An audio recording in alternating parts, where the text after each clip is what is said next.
যখন বলছে বাবা আমি যদি একটু নবীর কোলে উঠতে পারতাম আমার মনে হয় মনটা ভালো হয়ে যাইতা। বাসান এই কথাটা বলতে দেরি আছে আমার বিশ্ব নবী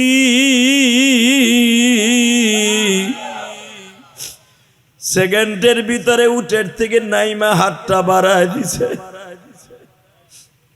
আয় কোলে আয় বাসান রে, ওই বাচ্চাটা যার কোলে উঠছে বলেন তো তার কত বড় ভাগ্য হয়ে যাইতে পারে। ও বাসান, ওই বাচ্চাটা নবীর কোলে উঠিয়া বলে আপনি যদি অনুমতি দিতেন আপনার গালে দুইটা চুমা দিতাম। কথাটা বলতে দেরি আছে আমার নবী ঘাড়টা কাত করে দিয়ে কয় দাও চুমা দাও। যখনই বাচ্চাটা গলাটা ধরে নবীর একটা চুমা মাইরা দিছে গো বাবা, আরে ওই উবাদার কত বড় বাজান রে সৌভাগ্য, পৃথিবীর শ্রেষ্ঠ মানুষের গালের মধ্যে চুমা দিয়া দিছে বাবা।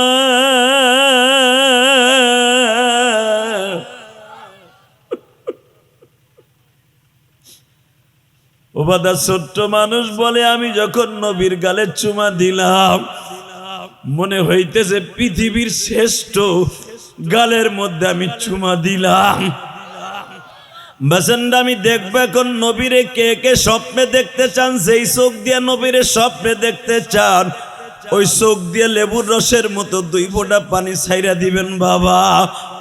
আমার রব বলছে আমার নবীর কথা শুনে যারা কাঁদবে আমি রব তার সাথে নবীরে সাক্ষাৎ করায় দিবা, তার সাথে আমার নবীরে সাক্ষাৎ করায় দিবা।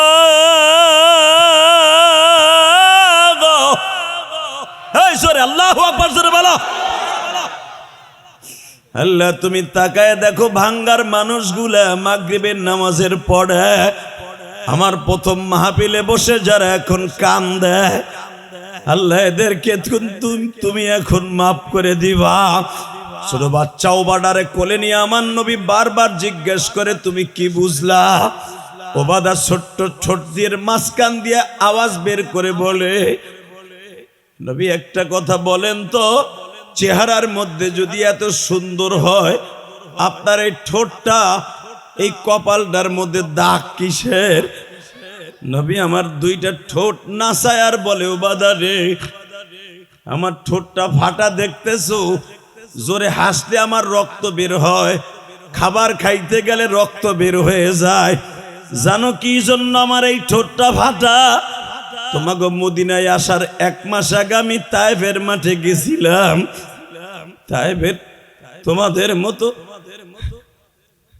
100-150 ছেলে আমার এইভাবে পাথর মারছে, তার ভিতরে একটা ছেলে দৌড়ে আসিয়া আমার ঠোঁটের মধ্যে এত জোরে একটা ঘুষি মারছে। আল্লাহ দেখো তোমার নবীর কথা শুনে যারা এখন চিল্লাবে আর কাঁদবে, যেই মানুষটার চেহারার মধ্যে জীবনে কোনোদিন একটা মশা পড়ে নাই, যেই মানুষটা কোনোদিন উম্মাতের চিন্তায় আসমানে যায় নাই বাবা, যেই মানুষটা কোনোদিন দুনিয়ার সব নবী ইন্তেকালের পরে আসমানে চলে গেছে বাবা, আবার এতিম নবী আসমানে যায় নাই।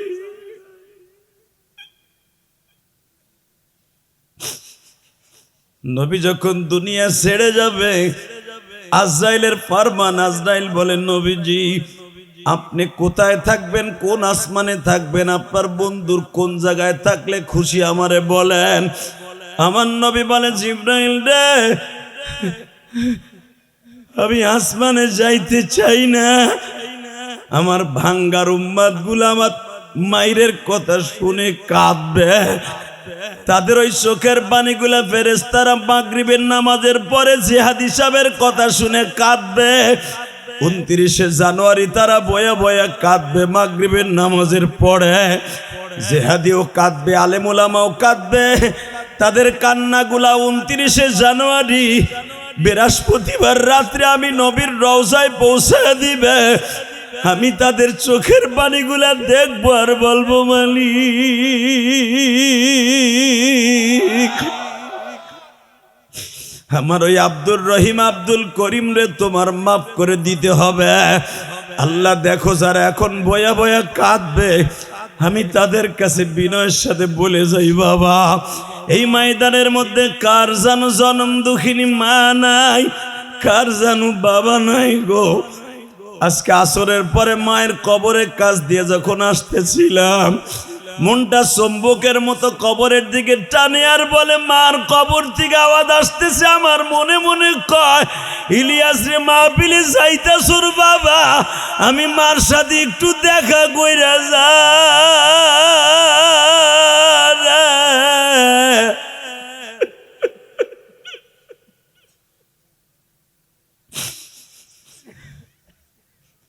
আল্লাহ আমার মতো যাদের মা নাই গো, আল্লাহ এদের চোখের পানিতে এখন রাসূলের রওজায় চলে যাইতেছে। এই 29শে জানুয়ারি এদেরকে কিন্তু মাফ করে দিবে এই মাগরিবের নামাজের পরে। আল্লাহ তুমি তাকায় দেখো, হাজার হাজার মানুষ এই মাগরিবের পরে হাজির হয়ে গেছে। তোমার কাছে একটাই দাবি থাকবে, এদেরকে কিন্তু খালি হাতে ফিরাবা না। আমার সাথে ওয়াদা দাও, এদেরকে খালি হাতে ফিরাবা না, এদেরকে কলিজাটা বইরা দিয়ে দিবা। এরা কিন্তু এখন তওবা করবে মনে মনে, আল্লাহ এদের কিন্তু মাফ না করে বাসায় পৌঁছাবা না, তুমি ওয়াদা দাও। আমি প্রাণ খুলে দোয়া করে দিয়ে গেলাম, এদের সবাইকে তুমি মাফ করে দিবা। বাজার এখন চিল্লাবেন আর কানবেন। নবী যখন বলছে, সাহাবী ওবাদা, ইয়া রাসূলুল্লাহ, এই যে ঠোঁটটা দেখতাছো না, তোমরা যদি মাসকে আমারে রিসিভ করতে আসছো 165 থেকে 62 জন ছেলে, ঠিক মদিনায় আমার 160 জন ছেলের মধ্যে একটা ছেলে যখন শুনছে আমি আসছি দিনের দাওয়াত দিতে, দাওয়াত ও তাবলীগের কাজ করতে, ও পাহাড়ের থেকে জাম্পিং করে, বাবা যেই জায়গাটার থেকে জাম্পিং করে নবীরে ঘুষি দিছিল, ওই বুড়ির বাড়ির সামনে এখনো পড়ে আছে ওই পাহাড়টা। 20 ফুট উপরের থেকে জাম্পিং করে লাফ দিছে নবীরে ঘুষি মারার লাগা। বাজানরে নবীর এমন জোরে ঘুষি দিছে দোনোটা ঠোঁট ফেটে গেছে বাবা। আর একটা ছেলে দৌড়াই আসিয়া বড় একটা পাথর দিয়ে এমন জোরে বাড়ি দিছে, আবার নবী জায়গায় বয়া পড়ছে বাবা। বসার সঙ্গে সঙ্গে বৃষ্টির পাথরের বৃষ্টি আরম্ভ হয়ে গেছে বাবা। 1 কেজি 2 কেজি 5 কেজি ওজনের পাথর নবীর গায়ের মধ্যে পড়তাছে। আমার নবী এইভাবে হাত দেয়, কয়টা পাথর ফিরাইতে পারে বাবা। মারতে মারতে আমার নবীর 1 বার না 2 বার না 3 বার বেহুশ করার পরে আমার নবী একটা চিৎকার দিয়া বলে, তায়েফের ছেলেরা রে, আমারে আর মারিস না রে।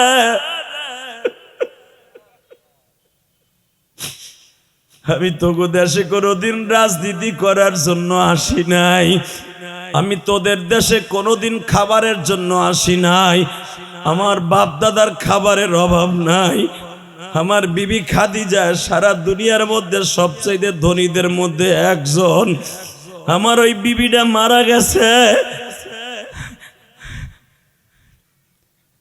আমার যেই চাচা ছিল মক্কার ভিতরে ধনী আবু তালেব, সেও মারা গেছে। আমি তোকে তায়েফে আসছিলাম বড় আশা লইয়া, তোরা আমারে ভালো আপ্যায়ন করবি, কিন্তু তোরা আমারে আপ্যায়ন তো করলি না, বরঞ্চ আমার পুরা বডিটা রক্তে রঞ্জিত করলি। বাজান এবার চিল্লাবেন আর কানবেন, আমি দেখবো। মাইকেল আওয়াজ বাড়াও, মাস্টার বাড়ায়, টন বাড়া বেটা, শুধু একটা আওয়াজ দিয়ে আমার বলারে দেখায় দেন। বেলা 8টার থেকে নিয়ে 4টা পর্যন্ত যখন আমার নবীরে মারে বাবা, এই 4টা পর্যন্ত 3 বার বেহুশ হইছে। ঠিক আসরের নামাজের পরে বাবা জিব্রাইল 1-2 হাজার না, প্রায় 20,000 ফেরেশতা লইয়া পুরা তায়েফের মাঠটা ঘিরে ফেলেছে। আল্লাহু আকবার, জোরে বলো। ওবাদারে জানোস আজকে তোরা আমার এই ঠোঁটের ইনজুরি দেখে কান্দস, যখন তায়েফের মধ্যে 20,000 ফেরেশতা নিয়ে জিব্রাইল হাজির, বারবার বলে, নবীজি যদি অর্ডার দিতেন তায়েফবাসীর এই পাথর দিয়ে চাপা দিয়ে মেরে ফেলতাম। এই তায়েফের পাহাড়টা প্রায় 7.5 কিলোমিটার লম্বা নবী, পুরা পাহাড়টা দিয়া তায়েফবাসীর ডাবায় দিতাম। আমার নবী বলে জিব্রাইল রে, এদেরকে ধ্বংস করার পরিবর্তে আর নতুন কি আছে তাই বলো। বাবা এখন চিৎকার মারবার কানবা। জিব্রাইল বলে ইয়া রাসূলুল্লাহ, কি করলে আপনি খুশি হবেন? আমার নবী বলে জিব্রাইল রে, কিয়ামতের মার যেদিন শুরু হয়ে যাবে, আমার পুরা বডিটা তুমি ভিডিও করে রাখবা। আমার উম্মাদ গুলা বাবলা তলার থেকে আসিয়া, ভাঙ্গারতা সদরদি বাস স্ট্যান্ড থেকে আসিয়া, আমার উম্মাদ গুলা গঙ্গাবর্দির থেকে আসিয়া আমার উম্মাদ গুলা কানবে। আমি নবীর কষ্টের কথা শুনে যখন কানবে,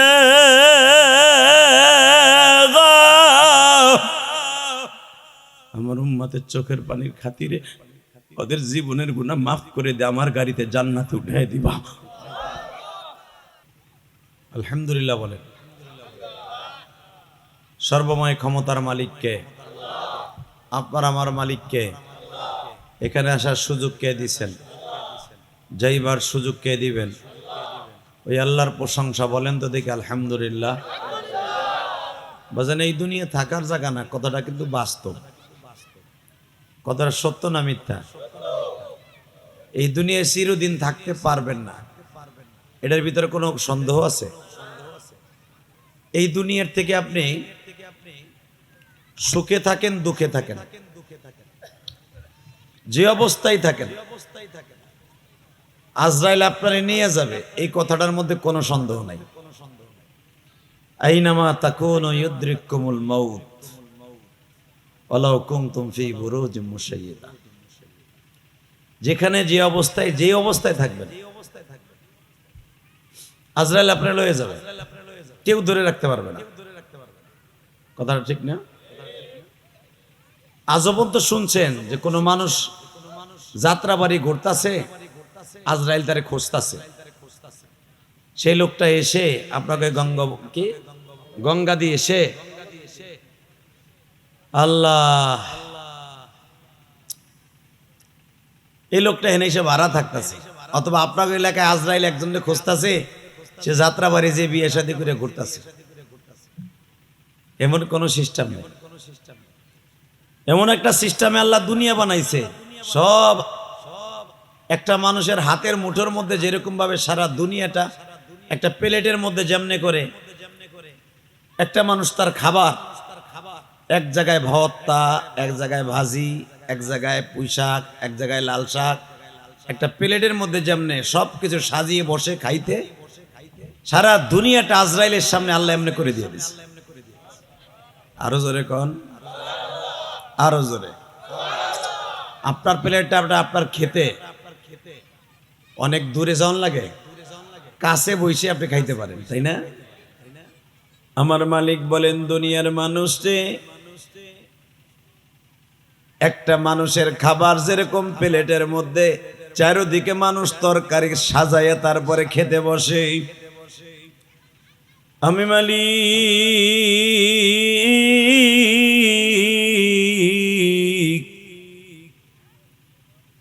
সারা দুনিয়াটা প্লেটের মতো করে আজরাইলের হাতে তুলে দিছি। কোথায় যাবা, কেমনে রইবা ভাগিয়া, আজরাইল তো নিবে তোমায় সিনায়া, আজরাইল তো নিবে তোমায় কাড়িয়া। এই আল্লাহু আকবার জোরে বলেন তো। এ দুনিয়ার মানুষ, এই যুবকগুলো যেগুলা দাঁড়ায় আছে, এই যে সাদা জুতা, যাইস না ওদিকে, হুন, অটো গাড়ির মধ্যে কিন্তু আজরাইল বয়ে রয়েছে, যাইস না। লিল্লাহে তাকবীর। আরো জোরে, আরে আরো জোরে। আপনাদের অত্যন্ত প্রিয় এই জায়গা, আল্লাহ, এ খন্দকার বাড়ি জামে মসজিদের ভাঙ্গার ঐতিহ্যবাহী এই জায়গাটা আমি আমার জীবনে, যদিও আমি গোপালগঞ্জ ফরিদ, আপনাদের মকসিদপুরের বাড়ি, কিন্তু আমি আমার জীবনে কোনোদিন এই এলাকায় আসিনি। আমি আসতে যেয়ে ভাবতেছি আমি তো জন্মের পরে কোনোদিন এই রাস্তায় ঢুকি নাই, হালাকি এটা আমাদের বাড়ির এত কাছে। সুবহানাল্লাহ বিহামদি। চারিদিকে শস্য শ্যামলা, কি সুন্দর গাছ গাছলা বৃক্ষলতা, আমার খুব ভালো লাগছে। আসলে আমার মতো বক্তার প্রোগ্রাম নিতে হলে আপনার অর্ধেক নেওয়া ঠিক না, পুরাটা নিলে আপনারা এই যে এইগুলো থামান, ওইনে যাও তো ভলান্টিয়ার বাইরে, ছোট করে থাপুর দিস, জোরে দিস না। এবারে কয়জন যাওয়া লাগে, এক যায় এবারে হিরু আলম তুই ব লিল্লাহে তাকবীর। দেখবেন প্রথম মাতবারই কেউ করে না, আমি যখন কইছি থামান, এই মাতবার দুইটা খারাইছে। আল্লাহ, এই ভাঙ্গার ঐতিহ্যবাহী এই এলাকার আজকে যিনি সম্মানিত সভাপতি জনাব আলহাজ তৈয়ব আলী খন্দকার, কে আপনি? মাশাআল্লাহ। আজকের মাহফিলের আরেকজন সভাপতি মোহাম্মদ মাহতাব খন্দকার। প্রধান অতিথি আপনাদের শাহিন মাহমুদ সাহেব, পটুয়াখালী। হুজুর আসতেছেন, আলহামদুলিল্লাহ বলেন। আল্লাহ, আমার আগে যিনি ওয়াজ করেছেন মুফতি শহীদুল ইসলাম, কারি আবুল কাশেম হাশেম সিদ্দিকী সালথা, সেটা অনেক সুন্দর আলোচনা করেছেন, আল্লাহ কবুল করেন, যেরকম আমিন। আসলে বাবা, যারা আসরের পরে হোক আর মাগরিবের পরে হোক, এই যে আপনাদের আবুল হাশেম সিদ্দিকী, আজকে যদি আপনাদের ফরিদপুর সালতার ছেলে, আমরাও একদিন এরকম ছোট ছিলাম। আজকে হয়তো আমাদের আনতে হলে 2 বছর 1 বছর ঘুরে তারপর আনন্দ লাগে, কিন্তু এরাও একদিন দেখবেন আমাদের সাথে অনেক বড় হয়ে গেছে। আল্লাহ পাকের প্রশংসা এটা। আল্লাহ কখন কারে কোন সময় কোন জায়গায় নিয়ে যায় কেউ জানে না, ঠিক না বে ঠিক? জোরে কোন, আরো জোরে। দেখেন আল্লাহ পাকের কি খেলা। আওয়ামী লীগ সরকার কিন্তু জামাত ইসলামরে নিষিদ্ধ করছিল। আমি কোনো সাতার রাজনীতি করিও না, বুঝিও না, সব আল্লাহর খেলাটা বুঝাই দিয়ে যায়। আওয়ামী লীগ সরকার 17 বছর জামাত ইসলামরে নিষিদ্ধ করছিল। এখন দেখেন জামাত কিন্তু এখনো ক্ষমতায় যায় নাই, তার আগে আবার হে আওয়ামী লীগরে নিষিদ্ধ করছে। কথা কন না কেন? সময়ের ব্যবধান, আর কিচ্ছু না। শুধু একটা কথা বলে দিয়ে যায় বাবা, এই দুনিয়া যে যা করেন, যে দল করেন, কিন্তু সবকিছুর ঊর্ধ্বে কিন্তু আমার আল্লাহরে রাখেন। আল্লাহর ভয় যদি আপনি অন্তরে রাখেন আর তওবা ঠিক মতো করে যেতে পারেন, যেখানে অনন্তকাল থাকবেন, যেখানে অনন্তকাল, যার শুরু আছে শেষ নাই, সেই জিন্দিগিটা হলো কবরের জিন্দিগি। আপনি 60 বছর 70 বছরের জিন্দিগিতে কত বাটপারি সেটারি কত কিছু করেন। আপনি একটা দলের পদ পাইলে, আরে আল্লাহ, আপনার গোটা এলাকার মানুষ, এই এলাকার মানুষ বেশ ধরারে সরা মনে করে। কথা কন না কেন? এমনও বুড়া হেন আছে, আগে নিজের পরের জমিতে কামলা দিয়ে ফ্যামিলি চালাইতো, 2টা পোলা ইটালি পাঠাইয়া সাদা লুঙ্গি কেনে বুড়ায়, সাদা পায়জামা পইড়া গঙ্গবর্তী বাজারে যায়, আরে বাবা চার দোকানে ঠ্যাঙের পর ঠ্যাং দিয়ে চা খায়, আর কয় এখানে কেতানের কেউ টাইম আছে নি আমার? কথা আসতে করলে লু লয় মরবেন চাচা। সত্য কথা কন, আল্লাহ খুশি, আমিও খুশি। কথা ঠিক না বে ঠিক? শুধু একটা কথা বলে দিয়ে যাই বাবা, দুনিয়া থাকতে পারবেন না, থাকার জায়গা না। যদি কেউ দুনিয়ায় থাকার লেগে অনেক চেষ্টা বেষ্টা করে, তাও থাকতে পারবেন না। নির্দিষ্ট টাইম যখন চলে আসবে, দুনিয়া সব কিছু আপনার সাইরা চলে যেতে হবে। এত বাহাদুরি করে লাভটা কি? বুঝতাম আমি যেই বাড়িটা টাইস করে করছি, ওই বাড়ির বারান্দা আমার মাটি দিব,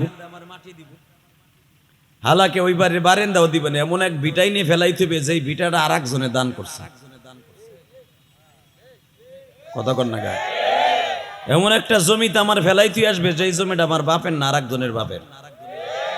অথবা এমন একটা জমিতে ফেলাই দিয়ে আসবে, এটা এজমালি জমি, 10 জন 15 জনের জায়গার মধ্যে ফেলাই দিয়েছে। অহেল ব্যাপারীর জায়গায়ও আমার কপাল হইতে পারে, ওই সমেদের জায়গায়ও আমার দাফন হইতে পারে। হালাকে আমার জায়গাটাও দাফন হইল না, তাহলে তো বাহাদুরি করে লাভটা কি? এই জন্য আপনাদের 2টা পাও ধরে বলে দিয়ে যাই, যখন বাহাদুরি করে কোনো লাভ নাই। আর এই দুনিয়ায় যদি থাকতে কেউ চাইতো, একজন মানুষকে আল্লাহ রাখতেন, তাহলে আমার নবী সুবহানাল্লাহ বলেন। যারা দাঁড়ায় আছেন আমি অত্যন্ত বিনয়ের সাথে বলবো, পায়ে হাত দিয়ে বলবো, বইয়া পড়েন, আমার সময় তো বেশি না। যারা রাস্তাঘাটে দোকান পাঠে যেভাবে দেখলাম ঘোরাফেরা করছে, বুড়া বুড়া বেটারা খারা এখানে চানাচুর খাইতেছে। বুড়ার কি সাহস! জিলিয়াস রহমান জিহাদি আইসে আর ওখানে দাঁড়ায় দাঁড়ায় জিলাপি কিনতেছে বুড়াটায়। এই হায়াত বাইন দেলু আইছে, কথা ঠিক না ঠিক? কিন্তু মনে রাখবেন, হায়াত কারো বান্দা না, আমারও হায়াতের গ্যারান্টি নেই। একটু সময় এখানে বসেন, আমি আল্লাহর সাক্ষী রেখে বললাম, যদি আল্লাহ আমার জান্নাত দেয় আপনার থুয়ে যাইতে পারবো না।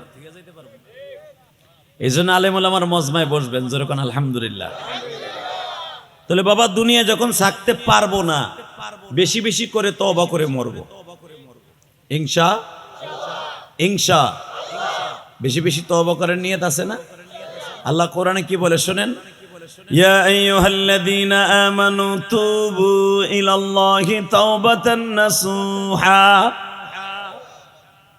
ইয়া আইয়ুহাল্লাযীনা আমানু, যারা ঈমান আনছো, আল্লাহ খুব মোহাব্বত করে আপনার আমারে বলে, যারা ঈমান আনছো তাদের কাছে আমি অত্যন্ত রিকোয়েস্ট করে বলছি, বান্দা তোরা তওবার দরজাটা খোলা রাখিস। যেরকম সুবহানাল্লাহ, তওবার দরজাটা খোলা রাখিস। আল্লাহ অন্য আয়াতে বলেন, ইল্লা মান তাবা ওয়া আমানা ওয়া আমিলা আমালান সালিহা ইবাদদিলুল্লাহু সাইয়্যাতিহিম হাসানা ওয়া কানা আল্লাহু গফুরার রহিমা।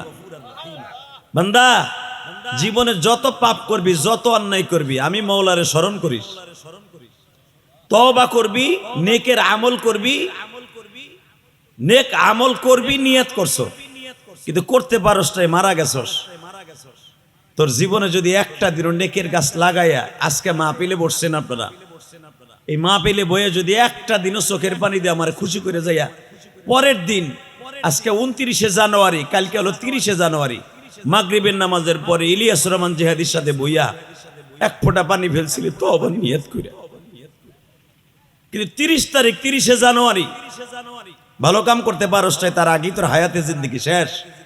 মনে রাখিস, ওই 1 ঘন্টা যে ওয়াজে বইয়া কানছিলি, আমি রবের কাছে 1 ঘন্টার দাম অনেক হয়ে গেছে। ইবাদদিলুল্লাহু সাইয়্যাতিহিম হাসানা, তোর জীবনে যত গুনাহ করছো সব গুনাহ মাফ করে দিয়া ওই জায়গাটা নেকের দ্বারা ভরপুর করে দিব। ওই আল্লাহ আছে না? দুনিয়ার এমন কোন বাদশা নাই যে আপনার অপরাধগুলা মাফ করে দিবে, তো দিবই, সাথে আবার আপনার পুরস্কারও দিয়ে দেবে 1 কোটি টাকা। আছে? বসন্দে আমার আল্লাহ বলেন, ইল্লা মান তাবা ওয়া আমানা ওয়া আমিলা আমালান সালিহান ফাউলাইকা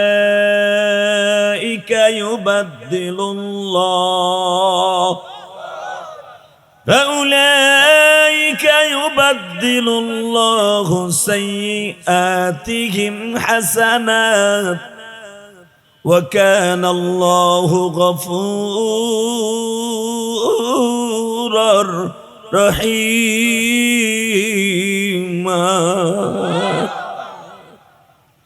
বান্দা, দুনিয়ায় যত দরজা দেখোস, দুনিয়ায় যত জিনিস দেখোস, সবচাইতে আমি মাওলার কাছে একটা দরজা সবচাইতে দামি, সেই দরজাটার নাম হলো তওবার দরজা।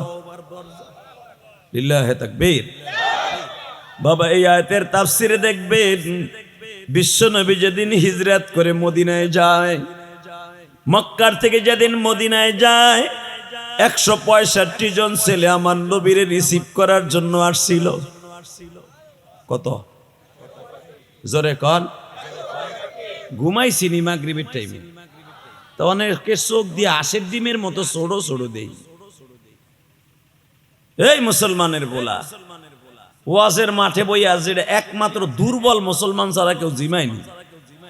আর কিছু আছে বোর যন্ত্রণায় রাত্রে ঘুমাতে পারে না, সারা রাত বললো ক্যাট ক্যাট ক্যাট ক্যাট করে, মসজিদে বইলেও রগা ডিলের মতো ঘুমায়, দজভাঙ্গার মতো। কথা ঠিক না বেঠিক?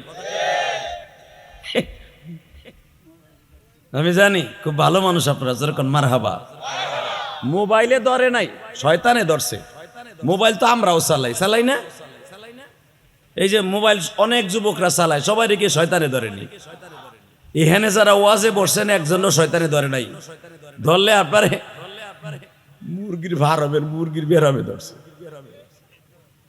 মারহাবা বলেন। ওয়াজের প্যান্ডেলের ভিতরে শয়তান ঢুকতে পারে না, মনে রাখবেন। রোজার মাসে শয়তান ঢুকতে পারে না, যখন আলহামদুলিল্লাহ। আমার দিক তাকায় থাকবেন, কোনো দিকে গাঁটটা ঘুরাবেন, একের রসগোল্লার মধ্যে তাকায় থাকবেন। মদিনায় হিজরাত করবে আমার নবী।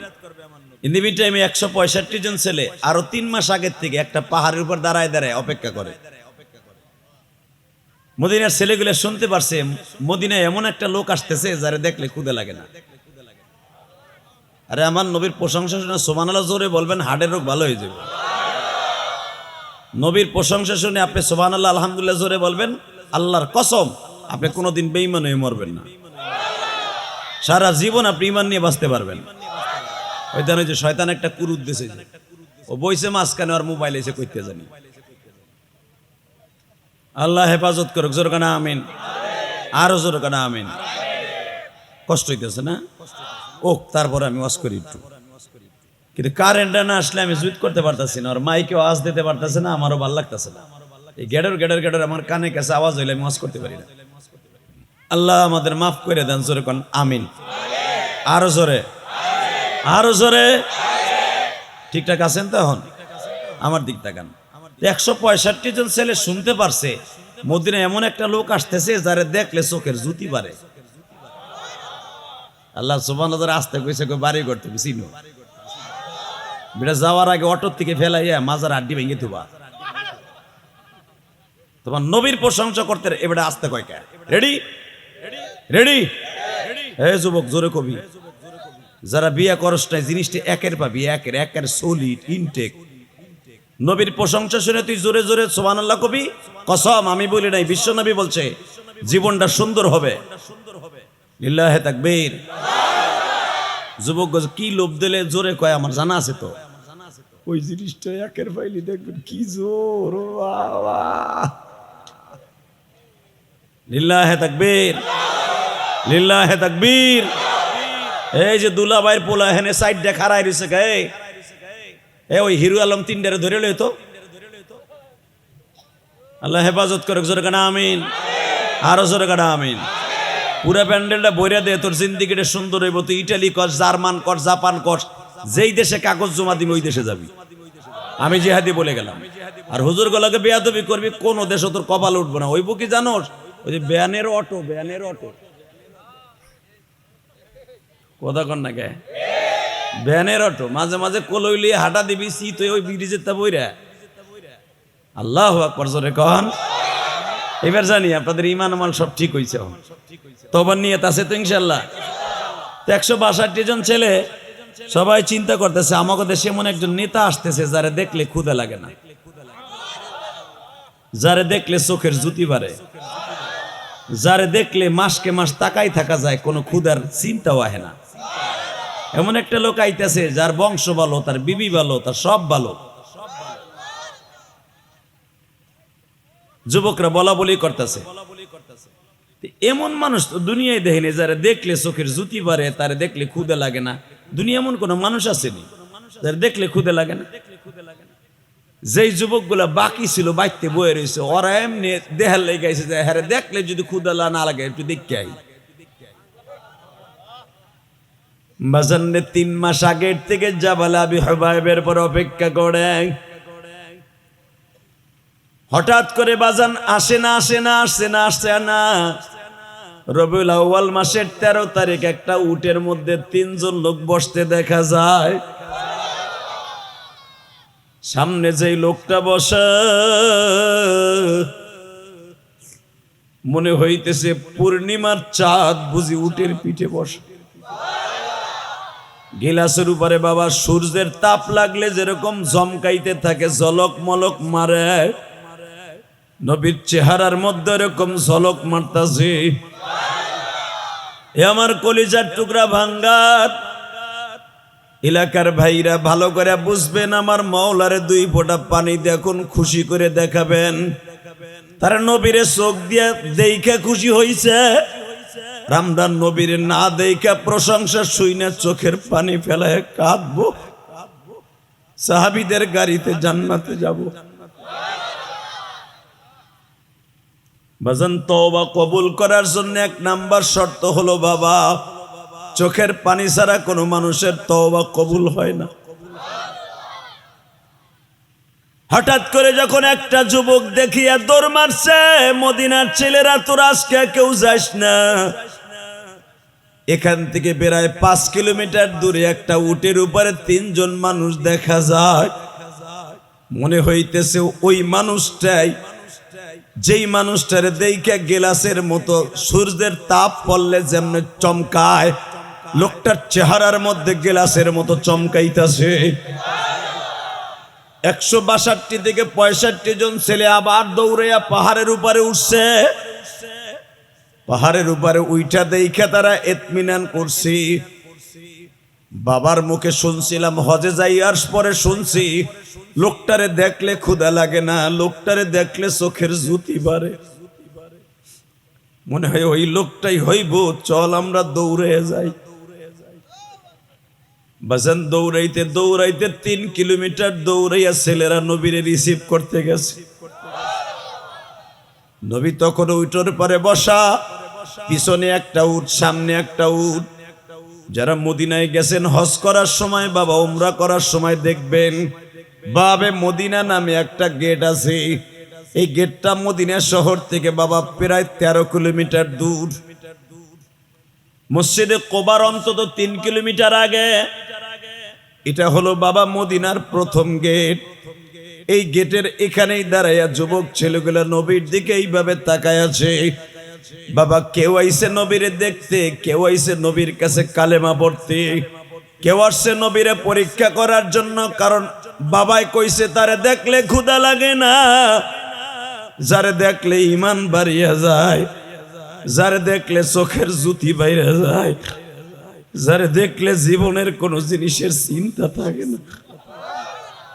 ছোট্ট ছোট্ট বাচ্চারাও দৌড়ায় আসছে, একটু দেখে আসি লোকটারে দেখতে কেমন দেখা যায়।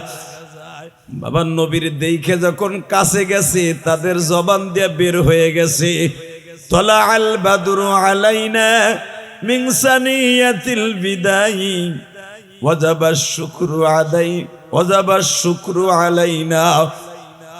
এই কথা যখন তাদের জবান দিয়ে বের হয়ে গেছে, তলা আল বাদরু আলাইনা, মদিনার ছেলেরা তোমরা যদি বদরের চাঁদ দেখতে চাও, 14 তারিখের পরিপূর্ণ চাঁদটা দেখতে চাও, দেখিয়ে যাও আমাদের মদিনার মধ্যে পূর্ণিমার চাঁদ উদিত হয়ে গেছে।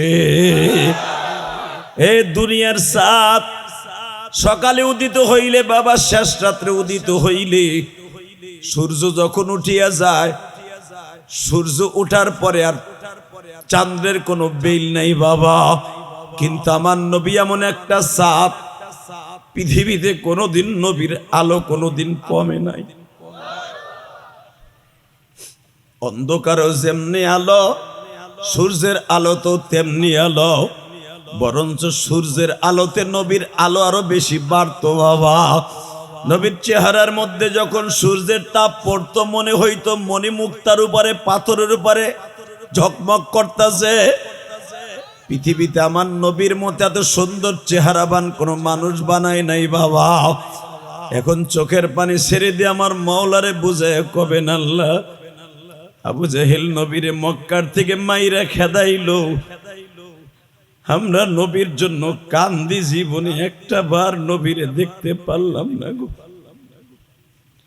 জীবনে যদি আমার নবীরে একটা দিন স্বপ্নে দেখাইতাম,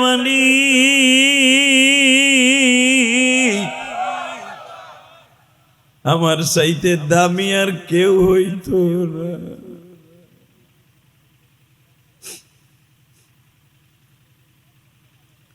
আমার চাইতে দামি আর কেউ হইতো না ঘুমালি। বাজান আমার নবীকে টার্গেট করে আল্লাহ বলেন, কুল ইন্নী রাসূলুল্লাহি ইলাইকুম জামিআ। এ দুনিয়ার মানুষ, আমার রব আমার সারা দুনিয়ার রহমত করে সারা দুনিয়ায় যত নবী আসছে, কেউ সমস্ত নবীর এক একটা কওমের নবী করে পাঠাইছি, আর আমার আল্লাহ আমারে দুনিয়ায় পাঠাইছে। কুল ইন্নী রাসূলুল্লাহি ইলাইকুম জামিআ। রব আমারে বানাইছে সারা দুনিয়ার বিশ্ব নবী বানাইয়া। আমারে পাঠাইবার সময় আল্লাহ বলে দিয়েছি, ওমা আরসালনাকা ইল্লা রাহমাতাল লিল আলামিন।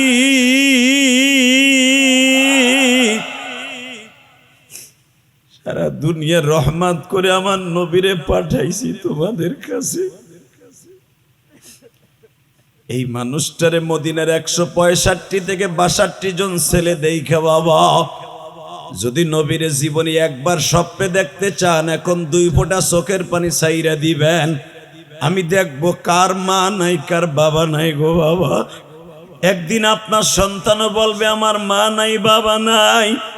যদি সত্যিকারে আপনার মা বাবার কবর আযাব মাফ করাইতে চান, নবীর কথা শুনে এখন চিল্লাবেন আর কানবেন।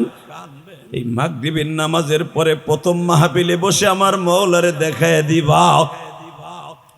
যখন আমার বিশ্ব নবী বলেছে,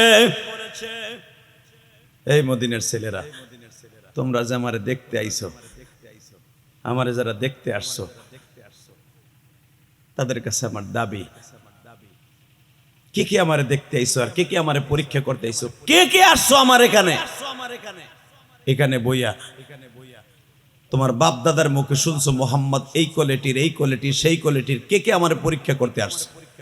হঠাৎ করে ছোট্ট 7 বছরের একটা বাচ্চা কইতেছে, আব্বা ও আব্বা, এটা কথা জিগাই, কি জিগাইবা? এই মানুষটার কথা আমি আগেই শুনছিলাম, যে এই মানুষটারে দেখলে ক্ষুধা লাগে না। এই যে কি সেই মানুষটা? সুবহানাল্লাহ কইলেন না? আরো জোরে কোন, আরো জোরে। এই যে কি সেই মানুষটা, যেই মানুষটারে দেখলে চোখের জুতি বাইরে যায়। আব্বা এই যে কি সেই মানুষটা, যেই মানুষটারে দেখলে পৃথিবীর কোন মানুষ তার চেহারা করুন বলতে পারে না। এই প্রশংসাগুলো করতেছে। ইন দি মিন টাইমে বাপ বলতেছে, তুই যে বেশি বাড়াবাড়ি করতেছস, তুই কি জানোস যেই মানুষটা উটের মধ্যে বয়ে রইছে, তারে না বানাইলে কিচ্ছু বানাইতো না। আরো জোরে, আরো জোরে। 7 বছরের বাচ্চাটাকে, আব্বা এটা কথা জিগাই, কি ওনারে দেখতে কি সুন্দর আব্বা, কিন্তু তুমি তাকায় দেখো,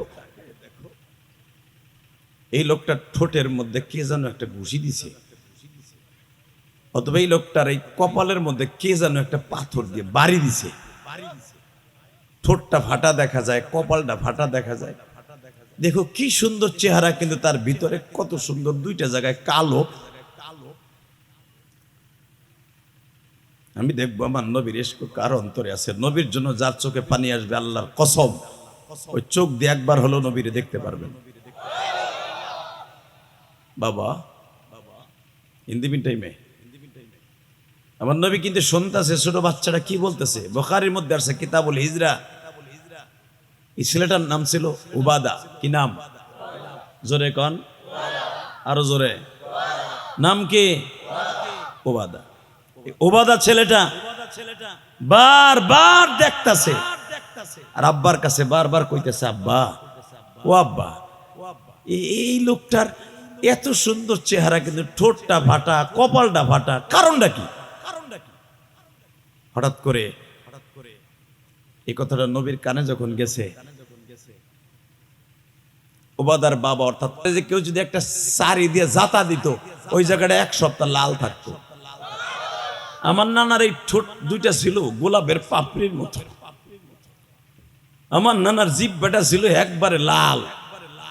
আমার নানার দাঁতের এই মশুরি গুলা লাল নয়, সাদাও নয়, গোলাপি রঙের পাপড়ির মতো ছিল। আমার নানার 2 দাঁতের মাঝখানে চিকন চিকন ফাঁকা ফাঁকা দাঁত ছিল। আমার নানার দেখলে পৃথিবীর কেউ বলতে পারতো না যে এই লোকটারে আল্লাহ কোনো দিক দিয়ে খারাপ লাগাইছে। বাসন এবার আমি দেখবো আমার নবীর জন্য কার অন্তরে 2 ফোঁটা পানি আসে। যখন বলছে, বাবা আমি যদি একটু নবীর কোলে উঠতে পারতাম, আমার মনে হয় মনটা ভালো হয়ে যাইতা। বাসান এই কথাটা বলতে দেরি আছে, আমার বিশ্ব নবী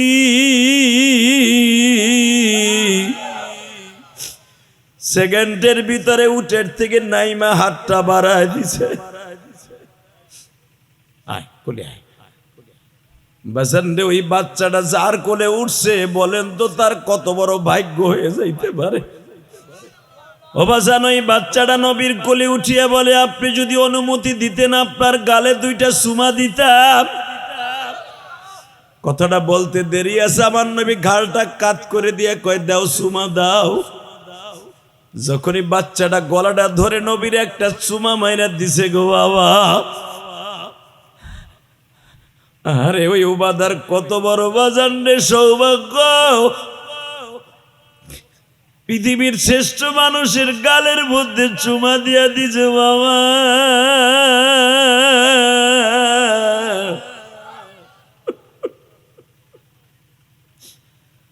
উবাদা ছোট্ট মানুষ বলে, আমি যখন নবীর গালে চুমা দিলাম মনে হইতেছে পৃথিবীর শ্রেষ্ঠ গালের মধ্যে আমি চুমা দিলাম।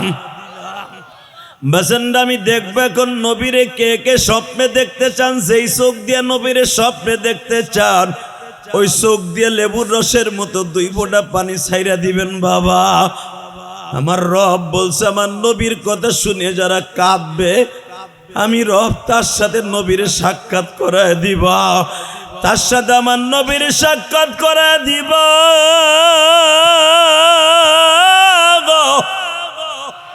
আল্লাহু আকবার জোরে বলো। আল্লাহ তুমি তাকায় দেখো ভাঙ্গার মানুষগুলা মাগরিবের নামাজের পরে আমার প্রথম মাহফিলে বসে যারা এখন কান্দে, আল্লাহ এদেরকে তুমি এখন মাফ করে দিবা। ছোট বাচ্চাও বাডারে কোলে নিয়ে আমার নবী বারবার জিজ্ঞেস করে, তুমি কি বুঝলা? ওবাদা ছোট্ট ছোট দিয়ে মাঝখান দিয়ে আওয়াজ বের করে বলে, নবী একটা কথা বলেন তো, চেহারার মধ্যে যদি এত সুন্দর হয় আপনার এই ঠোঁটটা এই কপালটার মধ্যে দাগ কিসের? নবী আমার 2টা ঠোঁট নাচায় আর বলে, ওবাদা রে আমার ঠোঁটটা ফাটা দেখতেছো, জোরে হাসলে আমার রক্ত বের হয়, খাবার খাইতে গেলে রক্ত বের হয়ে যায়। জানো কি জন্য আমার এই ঠোঁটটা ফাটা? তোমাকে মদিনায় আসার 1 মাস আগে আমি তায়েফের মাঠে গেছিলাম। তায়েফের তোমাদের মতো 100-150 ছেলে আমার এইভাবে পাথর মারছে, তার ভিতরে একটা ছেলে দৌড়ে আসিয়া আমার ঠোঁটের মধ্যে এত জোরে একটা ঘুষি মারছে। আল্লাহ দেখো তোমার নবীর কথা শুনে যারা এখন চিল্লাবে আর কাঁদবে, যেই মানুষটার চেহারার মধ্যে জীবনে কোনোদিন একটা মশা পড়ে নাই, যেই মানুষটা কোনোদিন উম্মাদের চিন্তায় আসমানে যায় নাই বাবা, যেই মানুষটা কোনোদিন দুনিয়ার সব নবী ইন্তেকালের পরে আসমানে চলে গেছে বাবা, আবার এতিম নবী আসমানে যায় নাই।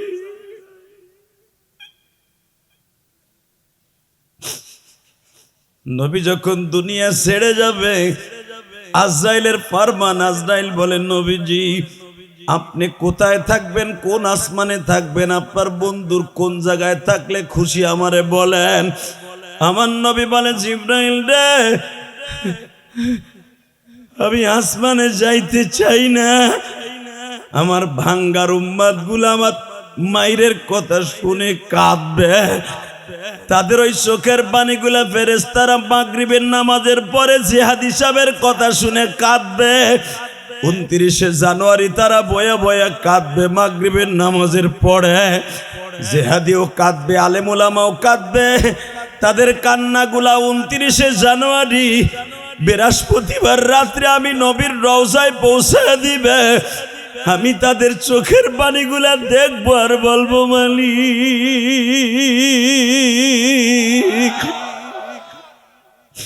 আমার ওই আব্দুর রহিম আব্দুল করিম রে তোমার মাফ করে দিতে হবে।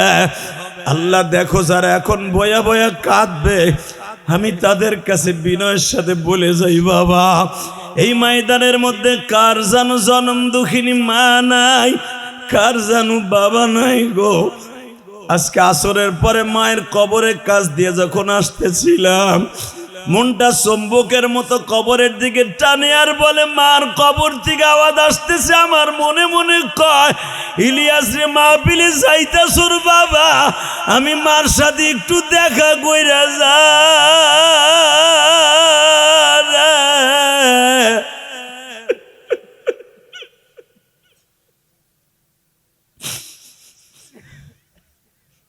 আল্লাহ, আমার মতো যাদের মা নাই গো আল্লাহ, এদের চোখের পানিতে এখন রাসূলের রওজা চলে যাইতেছে। এই 29শে জানুয়ারি এদেরকে কিন্তু মাফ করে দিবাই মাগরিবের নামাজের পরে। আল্লাহ, তুমি তাকায় দেখো, হাজার হাজার মানুষ এই মাগরিবের পরে হাজির হয়ে গেছে। তোমার কাছে একটাই দাবি থাকবে, এদেরকে কিন্তু খালি হাতে ফিরাবা না। আমার সাথে ওয়াদা দাও, এদেরকে খালি হাতে ফিরাবা না, এদেরকে কলিজাটা বইরা দিয়ে দিবা। এরা কিন্তু এখন তওবা করবে মনে মনে। আল্লাহ, এদের কিন্তু মাফ না করে বাসায় পৌঁছাবা না, তুমি ওয়াদা দাও। আমি প্রাণ খুলে দোয়া করে দিয়ে গেলাম, এদের সবাইকে তুমি মাফ করে দিবা। বাজার এখন চিল্লাবেন আর কানবেন। নবী যখন বলছে, সাহাবী ওবাদা, ইয়া রাসূলুল্লাহ, এই যে ঠোঁটটা দেখতাছো না, তোমরা যদি মাসকে আমারে রিসিভ করতে আসছো 165 থেকে 62 জন ছেলে, ঠিক মদিনায় আমার 160 জন ছেলের মধ্যে একটা ছেলে যখন শুনছে আমি আসছি দিনের দাওয়াত দিতে, দাওয়াত ও তাবলীগের কাজ করতে, ও পাহাড়ের থেকে জাম্পিং করে, বাবা যেই জায়গাটার থেকে জাম্পিং করে নবীরে ঘুষি দিছিল, ওই বুড়ির বাড়ির সামনে এখনো পড়ে আছে ওই পাহাড়টা। 20 ফুট উপরের থেকে জাম্পিং করে লাফ দিছে নবীরে ঘুষি মারার লাগা। বাজানরে নবীর এমন জোরে ঘুষি দিছে, দোনোটা ঠোঁট ফেটে গেছে বাবা।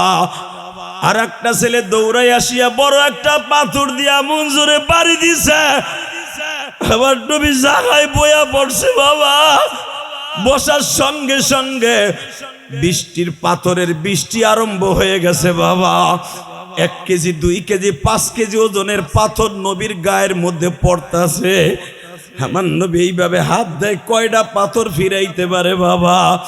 মারতে মারতে আমার নবীর 1 বার না 2 বার না 3 বার বেহুশ করার পরে আমার নবী একটা চিৎকার দিয়া বলে, তায়েফের ছেলেরা রে, আমারে আর মারিস না রে।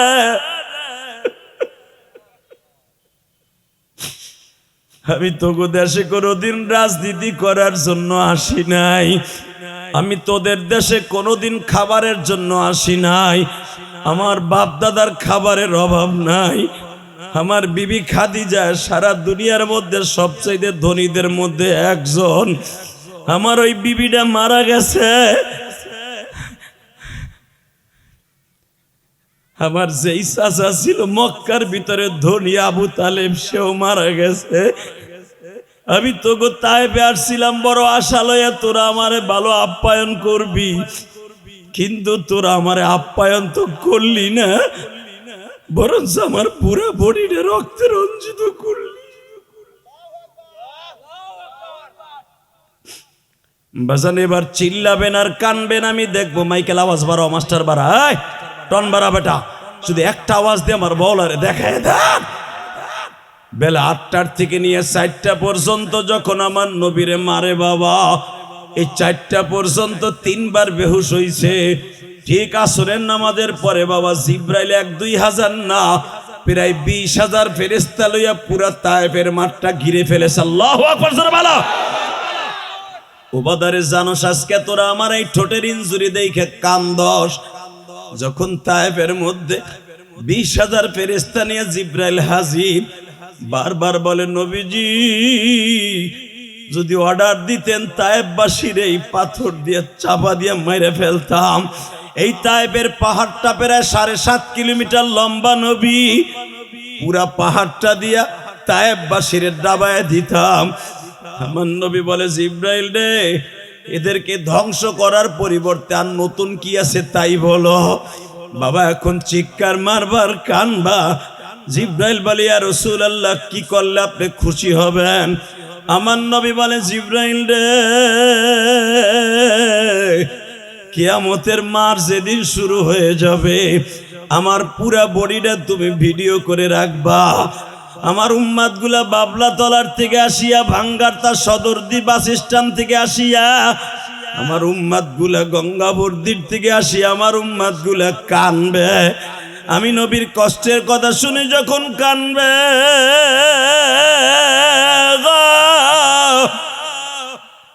আমার উম্মাতের চোখের পানির খাতিরে ওদের জীবনের গুনাহ মাফ করে দে, আমার গাড়িতে জান্নাতে উঠাই দিবা। বাজান, আমি আপনাদের চোখের মধ্যে পানি দেখতেছি বাবা।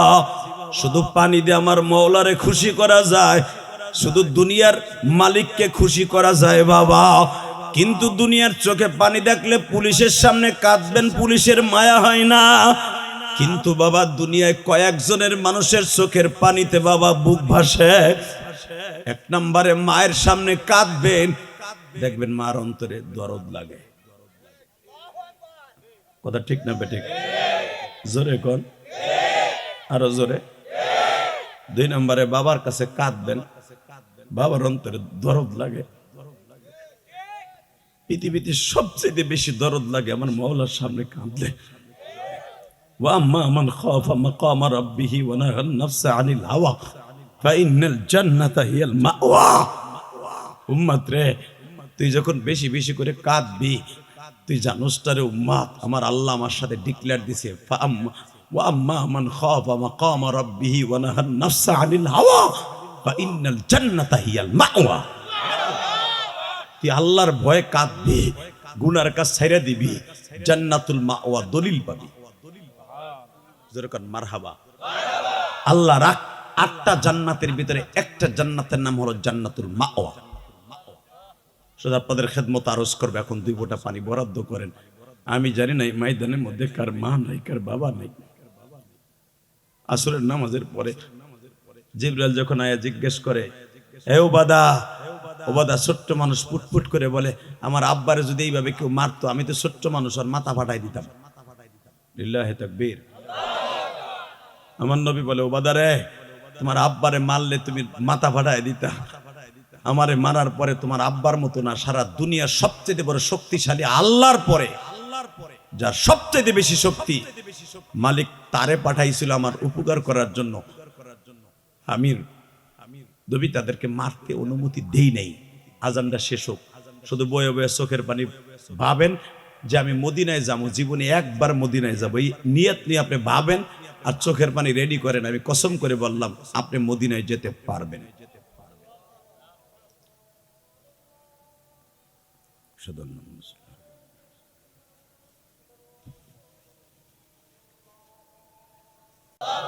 বাবা হাত দুটা উঠান তো, আসামির মতো উঠান, হাত উঠান, উঠান উঠান, দেন ডাক দেন, আল্লাহ জোরে একটা ডাক দেন, জোরে একটা ডাক দেন। এই মাগরিবের নামাজের পরে 29শে জানুয়ারি দেন ডাক দেন।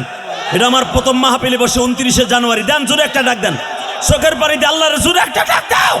এই মাগরিবের নামাজের পরে 29শে জানুয়ারি আল্লাহকে জোরে একটা ডাক দিয়া, এই প্রথম মাহফিলে আল্লাহ তুমি তাকায় দেখো, এই ফরিদপুরে ভাঙ্গা ধারায় বসে তোমার বাদ্দাগুলি যারা তোমার তওবার নিয়তে হাত উঁচু করে ডাক দিছে, এদের জীবনের গুনাহ মাফ করে দিবা মালিক। 29শে জানুয়ারি এদেরকে তুমি সাক্ষী রাইখা দিবা। মাগরিবের নামাজের পরে যারা কানবে মালিক, এদের মধ্যে কার যেন মা নাই, বাবা নাই গো আল্লাহ, এদের সকলের বাবা মাকে তুমি মাফ করে দিবা আল্লাহ, এদের চোখের পানি কবুল করে নিবা। জোরে কোনা আমিন, আরো জোরে কোনা আমিন। এই মাগরিবের পরে আমি সাক্ষী রেখে গেলাম বাবা, যারাদের চোখ দিয়া লেবুর রসের মতো পানি পড়ছে, খোদার কসম কিয়ামতের মাঠে আপনার সাথে আমার দেখা হবে ইনশাল্লাহ। বলেন আল্লাহু আকবার, জোরে বলেন তো। তাকানি দিকে, কোনো দিকে ঘাটটা ঘুরাবেন না, ইনশা। আমার নবী বলে, ওবাদারে তোর সাথে যারা এখানে আসছে, তাইফের ছেলেরা যেমন আমারে মাইরে এই দেশে খেদাইছে, তোরাও কি আমরা মাইরে খেদাবি এই দেশ থেকে? আমি দেখবো নবীর আশেক কয়জন আছে। ছোট্ট বাচ্চা, 7 বছরের বাচ্চা ওবাদা বলে, বুখারীতে আসছে কিতাবুল হিজরা, নবী গো, আপনি যদি এই মুহূর্তে একটা চাকু দিতেন আমার হাতে, আর একটা টান দিয়া বুকের মধ্যে থেকে কলিজাটা আমি টান দিয়া আপনার হাতে তুলে দিতাম, আপনার হাতে তুলে দিয়ে বলতাম আপনারে কত ভালোবাসি।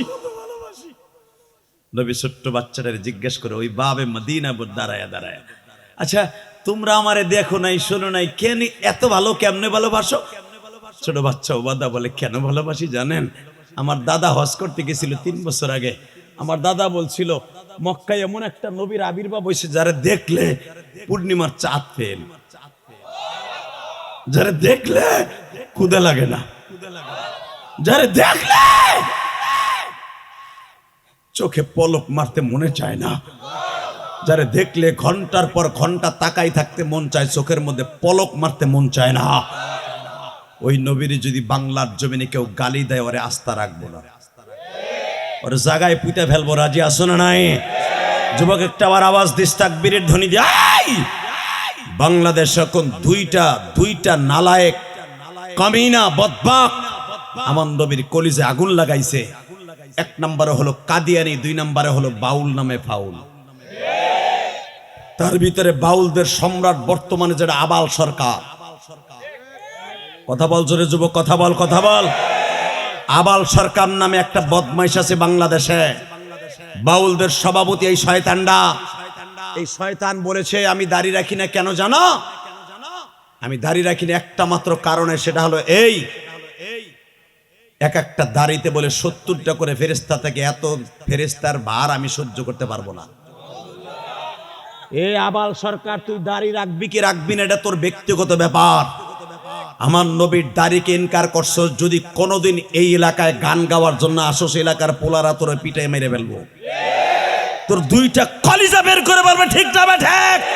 আমার নবীর যদি কেউ গালি দেয়, দীপ্তকণ্ঠ অবস্থায় 29শে জানুয়ারি মাগরিবের নামাজের পরে বাউল নামে ফাউল যারা আছে এদের বিপক্ষে যদি উলামা একরাম ডাক দেয়, বুকে তাজা রক্ত ঢেলে দেওয়ার জন্য কাকে যাইতে রাজি আছো? আল্লাহকে 2 হাত ধরে দেখায় দাও।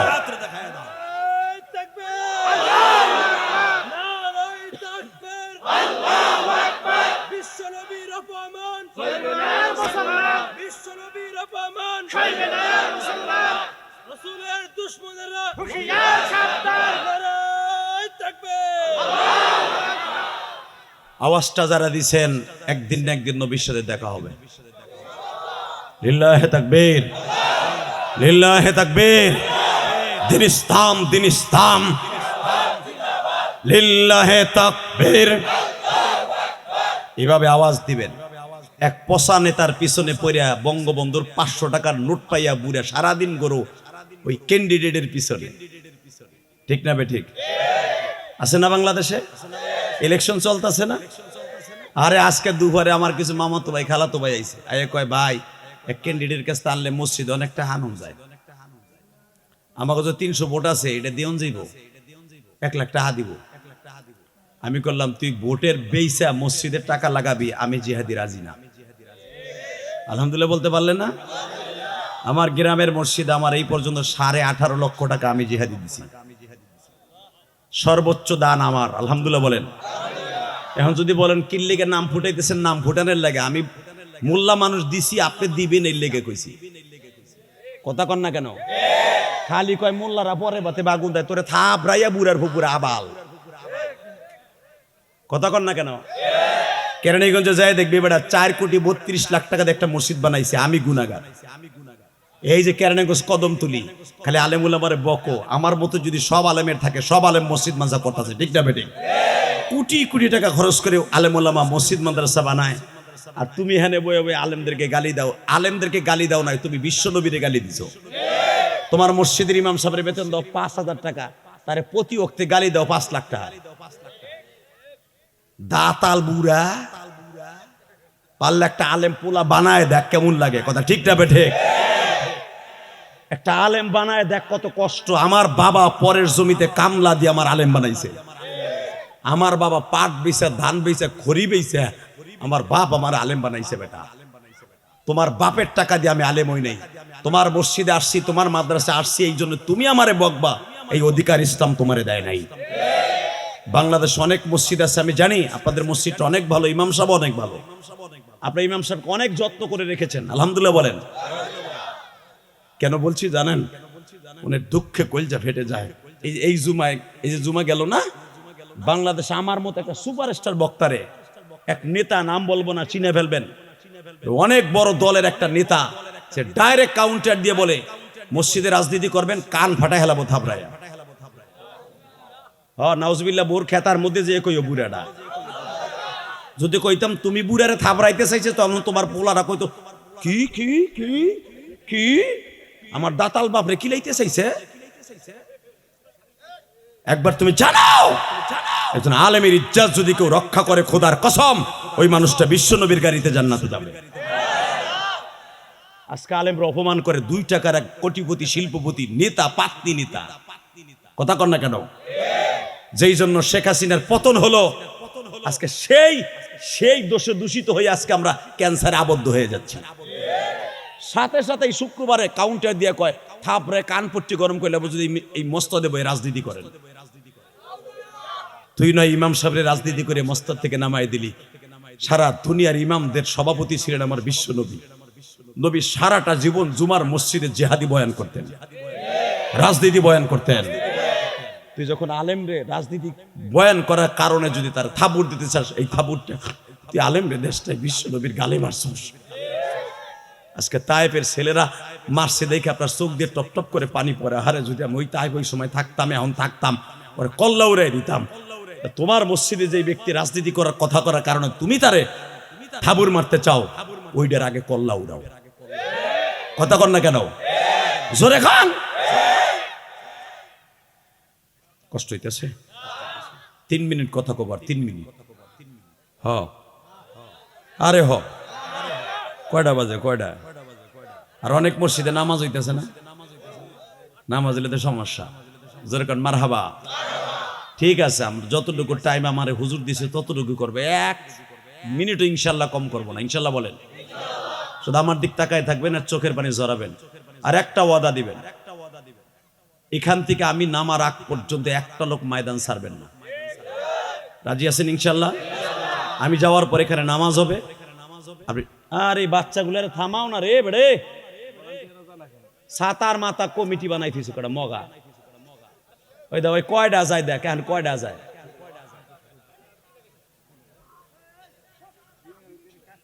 দাম রাইতেছে কে? গরুর দাবরাম দাবড়াইতেছে দেখেন, গেছে। আলহামদুলিল্লাহ বলেন, লিল্লাহে তাকবীর। আওয়াজ কমাই দিলি কেন মাইকের ভাই? লিল্লাহে তাকবীর। বাবা একটা কথা কন তো বাবা, আলেমের চেহারা দিক তাকালে কি সওয়াব হয় না গুনাহ হয়? জোরে কন, আরো জোরে। এটা কি বুঝা শুনে কইছেন? আমার মনে হয় না। যদি বুঝা শুনে বলতেন যে আলেমের চেহারা দিক তাকালে সওয়াব হয়, তাহলে কোনদিন আপনি আলেমের চেহারার দিক তাকায় টেরাটোকে চাকাইতেন না। নবী আমার বলে, মান আকরামা আলেমান কান্নামা আকরামানি, যে আলেমকে সম্মান করছে আমি নবীরে সম্মান করলো।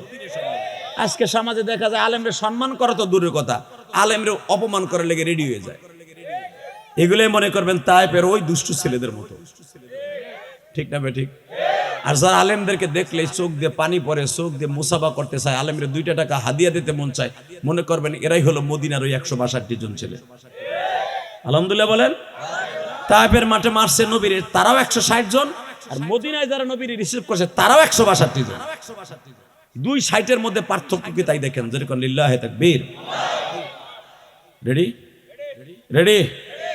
ওবাদা জিজ্ঞেস করে, নবী আপনারে যে এইভাবে মারলো, ঠোঁট ফাটাইলো, কপাল ফাটাইলো, এইবার আপনি একটা শিক্ষার মারবেন যদি আশেকে রাসূল হয়ে থাকেন। নবী বলে, তোমরা শুধু আমার ঠোঁটটার কপালটা দেখলা, আমার মাথাটা দেখবা না। নবী এইভাবে পাগড়িটা খুললেন। আমার নবীর তখন এই ঘরবাবরি চুল ছিল। তায়েফের মাঠে মাইর খেয়ে আসার পরে কিন্তু আমার নবী চুলগুলো সাইজে ফেলছিলেন ব্যথার যন্ত্রণায়। নবীর মাথাটা বাবা পৃথিবীর এত সুন্দর সাদা লাল, সুন্দর সাদা সাদা লাল, গোমের মতো লাল ছিলেন আমার নবী।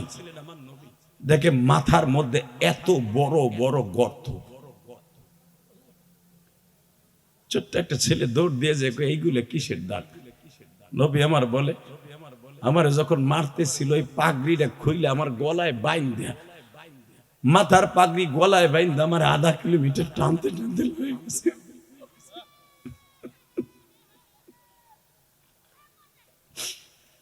বেজান তায়েফের ময়দানে যারা গেছেন, আমি ইলিয়াসুর রহমান জিহাদি 23 থেকে 24 বার তায়েফের মাঠে গেছি বাবা। বেজান দেখবেন মসজিদে আব্বাসিয়ার থেকে বাম দিকে গাড়িটা টার্নিং নিলেই বাবা লম্বা 99টা নাম, আল্লাহর নাম লেখা বাবা। এখানে একটা পাথরের মধ্যে লেখা বড় নেম প্লেট আছে। এইখান থেকেই নবীরে মারা শুরু করছিল। আধা কিলোমিটার মারতে মারতে ওই বুড়ির বাড়ির ওখান থেকে বাবা শেষ করছে। আমার নবী বলে, তায়েফের ছেলেরা রে, তোদের জন্য যদি আমি এখন বরদোয়া করি একজনও বাঁচতে পারবি না। আমি তোদের জন্য বরদোয়া করলাম না। নবীর এই মাথার দৃশ্য দেখা মদিনার 165 জন ছেলে সবাই কাম দেয়।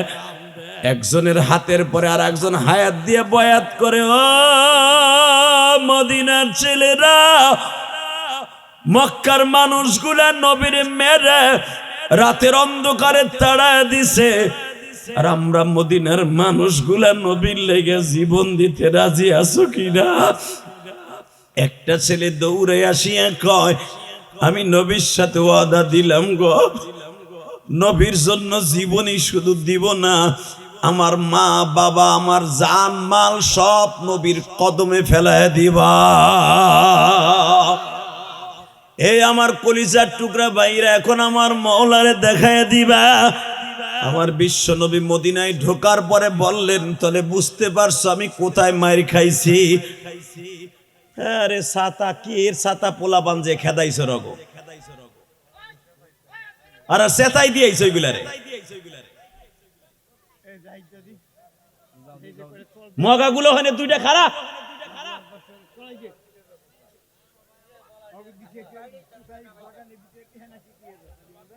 আল্লাহ হেফাজত করুক, জোর করে আমিন, আরো জোর করে আমিন।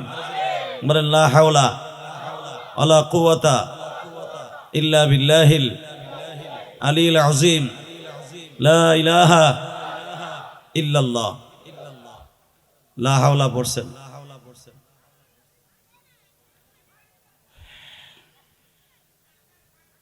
এত সময় কি করলাম? এই তো করলাম। যেরকম মারহাবা, শুধু একসাথে বলবেন, এই জমিনের মালিক কে?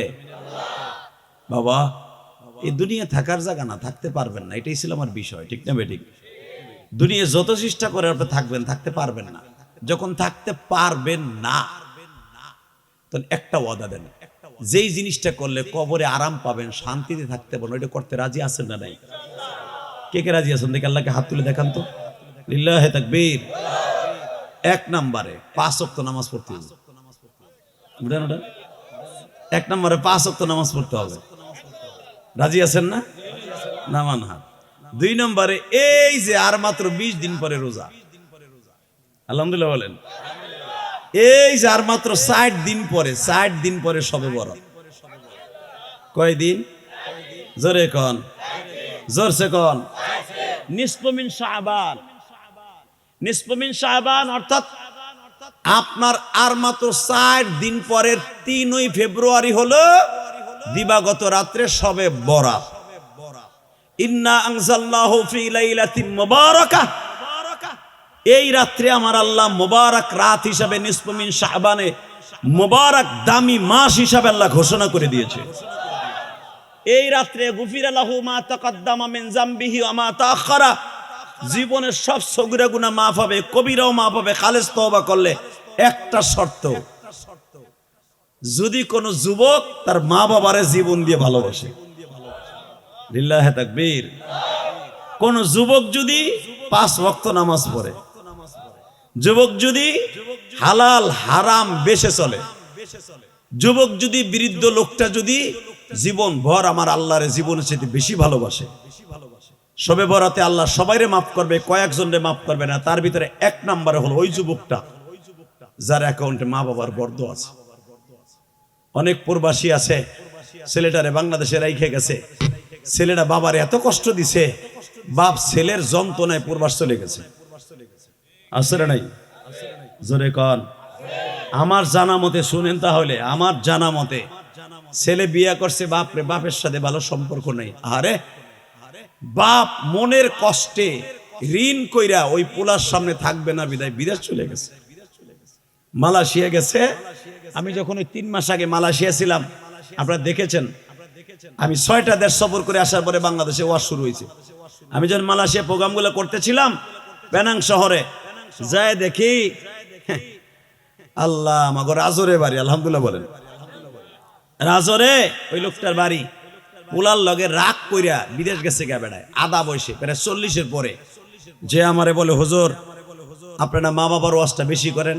আমি বললাম, হ্যাঁ হুজুর, আপনার ওয়াজ শুনি আর কান দিয়ার ভাবি আপনার মা আপনার পেটে রেখে, কত দামি পেট আপনার, আর আমি জন্ম দিছি, আমার ছেলে আমারে কয়েকবার কুইদা মারতে আইছে।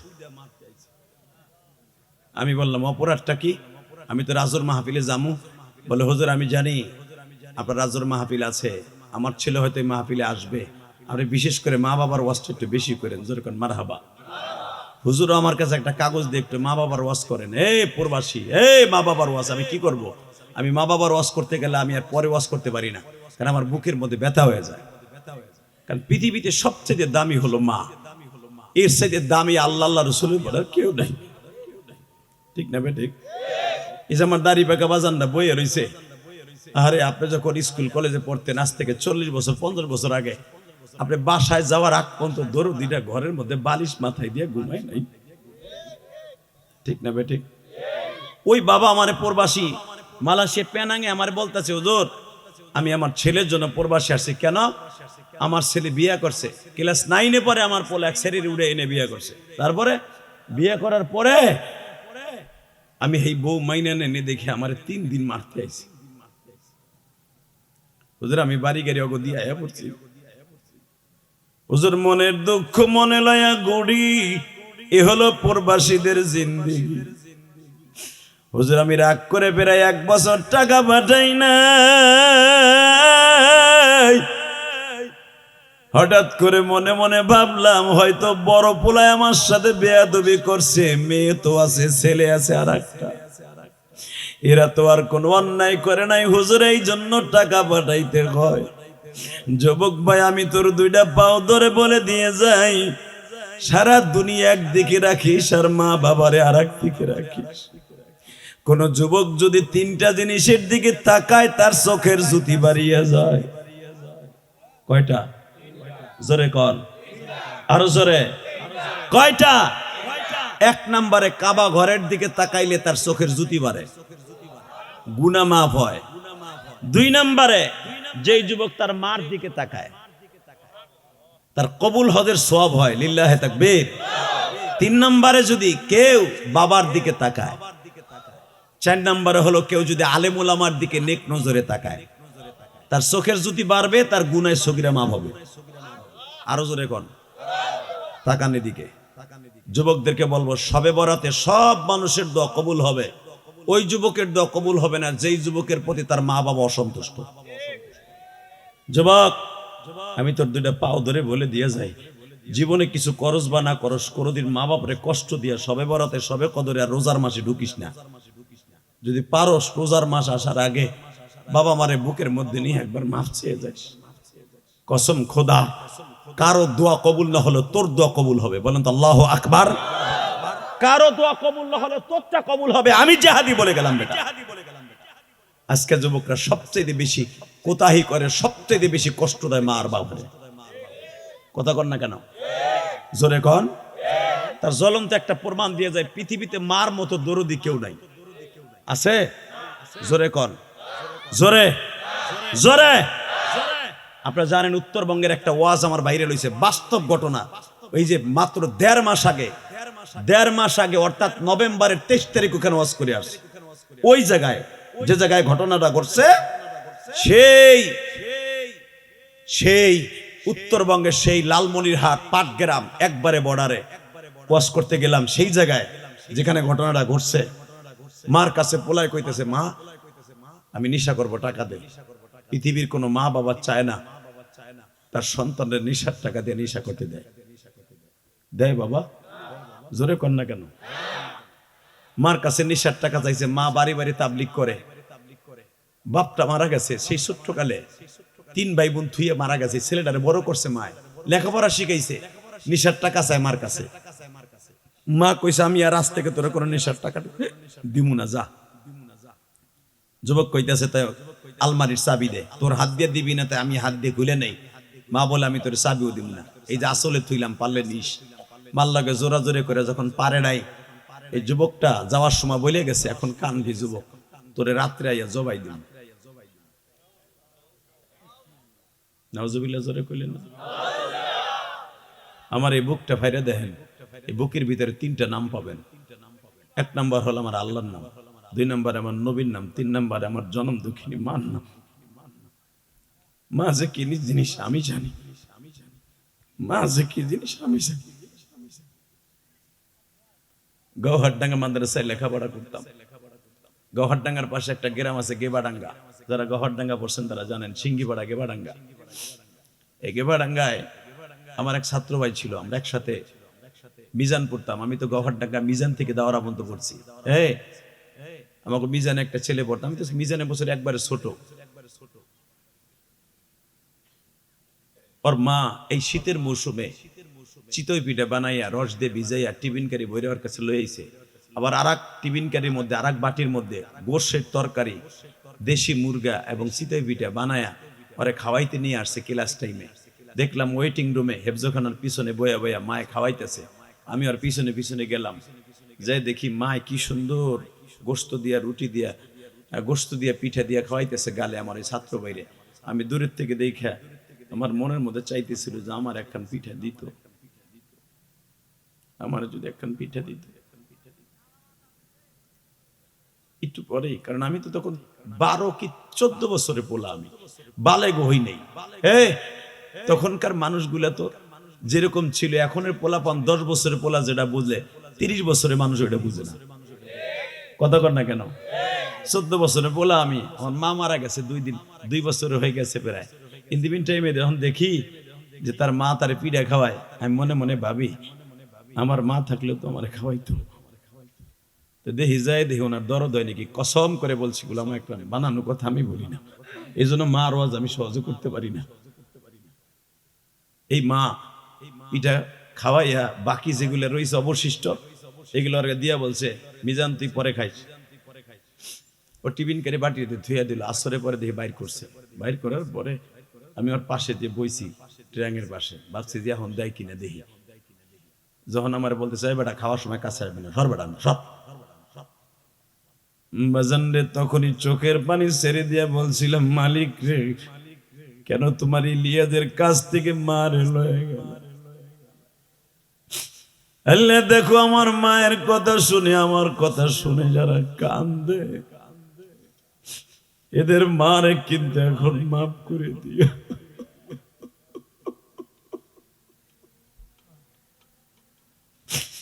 আমি জানি এখানে আলেম ভাইদের মতো মা ভক্ত এখানে কেউ নাই রে মা।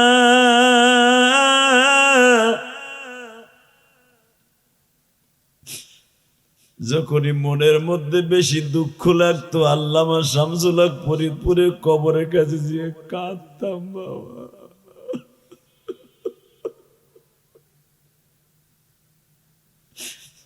চোখের পানি ছেড়ে দিয়া বলতাম আল্লাহর ওলি, কত যুবক তার মার হাতের খাবার খায়, আমি খাইতে পারি না গো।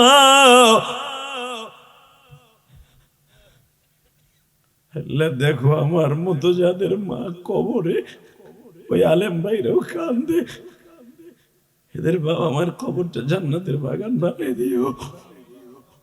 কত প্রবাসী আছে, আরে মায়ের কানের তা বেইসা, বাবার জমি বেইসা বিদেশ গেছে, আর ওই বাবার জমিটা ফেরত দিতে পারে নাই, বাবা কবরে চলে গেছে। আল্লাহ গঙ্গাধর দিবসে যারা কান্দে, এদের সকলকে তুমি মাফ করে দাও আল্লাহ।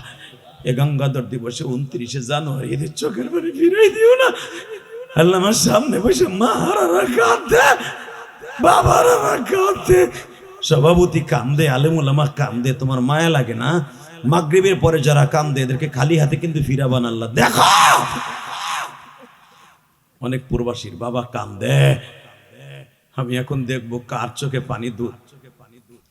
যখন বলছে তোরে আজকের আইসা রাত্রে জবাই দিব, এই কথাটা বলতে বাধ্য আছে। মা বলছে দৌড়ো আমার জবাই দিব।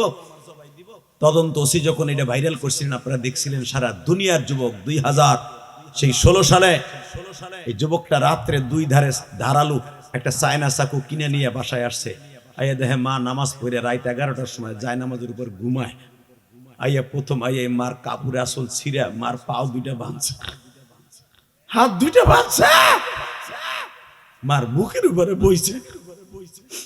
বইয়া চাকুটা বাইর করে কয় তোর গলার মধ্যে এখন চাকু ঢুকাবো, তুই না কইছিলি চাবি দিবি না। মা মনে কয় আমার সাথে মনে অভিনয় করতেছে। এ পৃথিবীর কোন যুবক দিবে কেউ ভাবে না। তদন্ত সে জিজ্ঞেস করে তোর মায়ের কি করলি ক। ওসির সামনে বলে স্যার আমি প্রথম আমার মার পাও দুইটা বাঁধলাম, তারপরে হাত দুইটা বাঁধলাম, মার বুকের উপরে বসছি। মা তখনও ভাবে আমারও কিছু কইব না। যখন মার চোখ দুইটা বাঁধতে গেছি স্যার গামছা দিয়ে, তখন মা বুঝা লাইছে আমার জবাই দিব ঠিক। তখন আমার মা বারবার বলতেছে তুই হাত বাঁধছর পা বাঁধছর কিচ্ছু কই নাই, আমার চোখ দুইটা বাঁধিস না। কে তুই যদি আমার জবাই দেশ মরার আগে অন্তত তোরে শেষবারের মতো দেখে মরতেছে।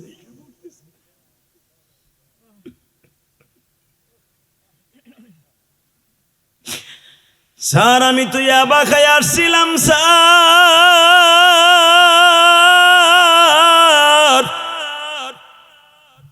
আমি তো একটা নেশাখোর, আমার মাথার মধ্যে কোনো কাজ করে নাই স্যার।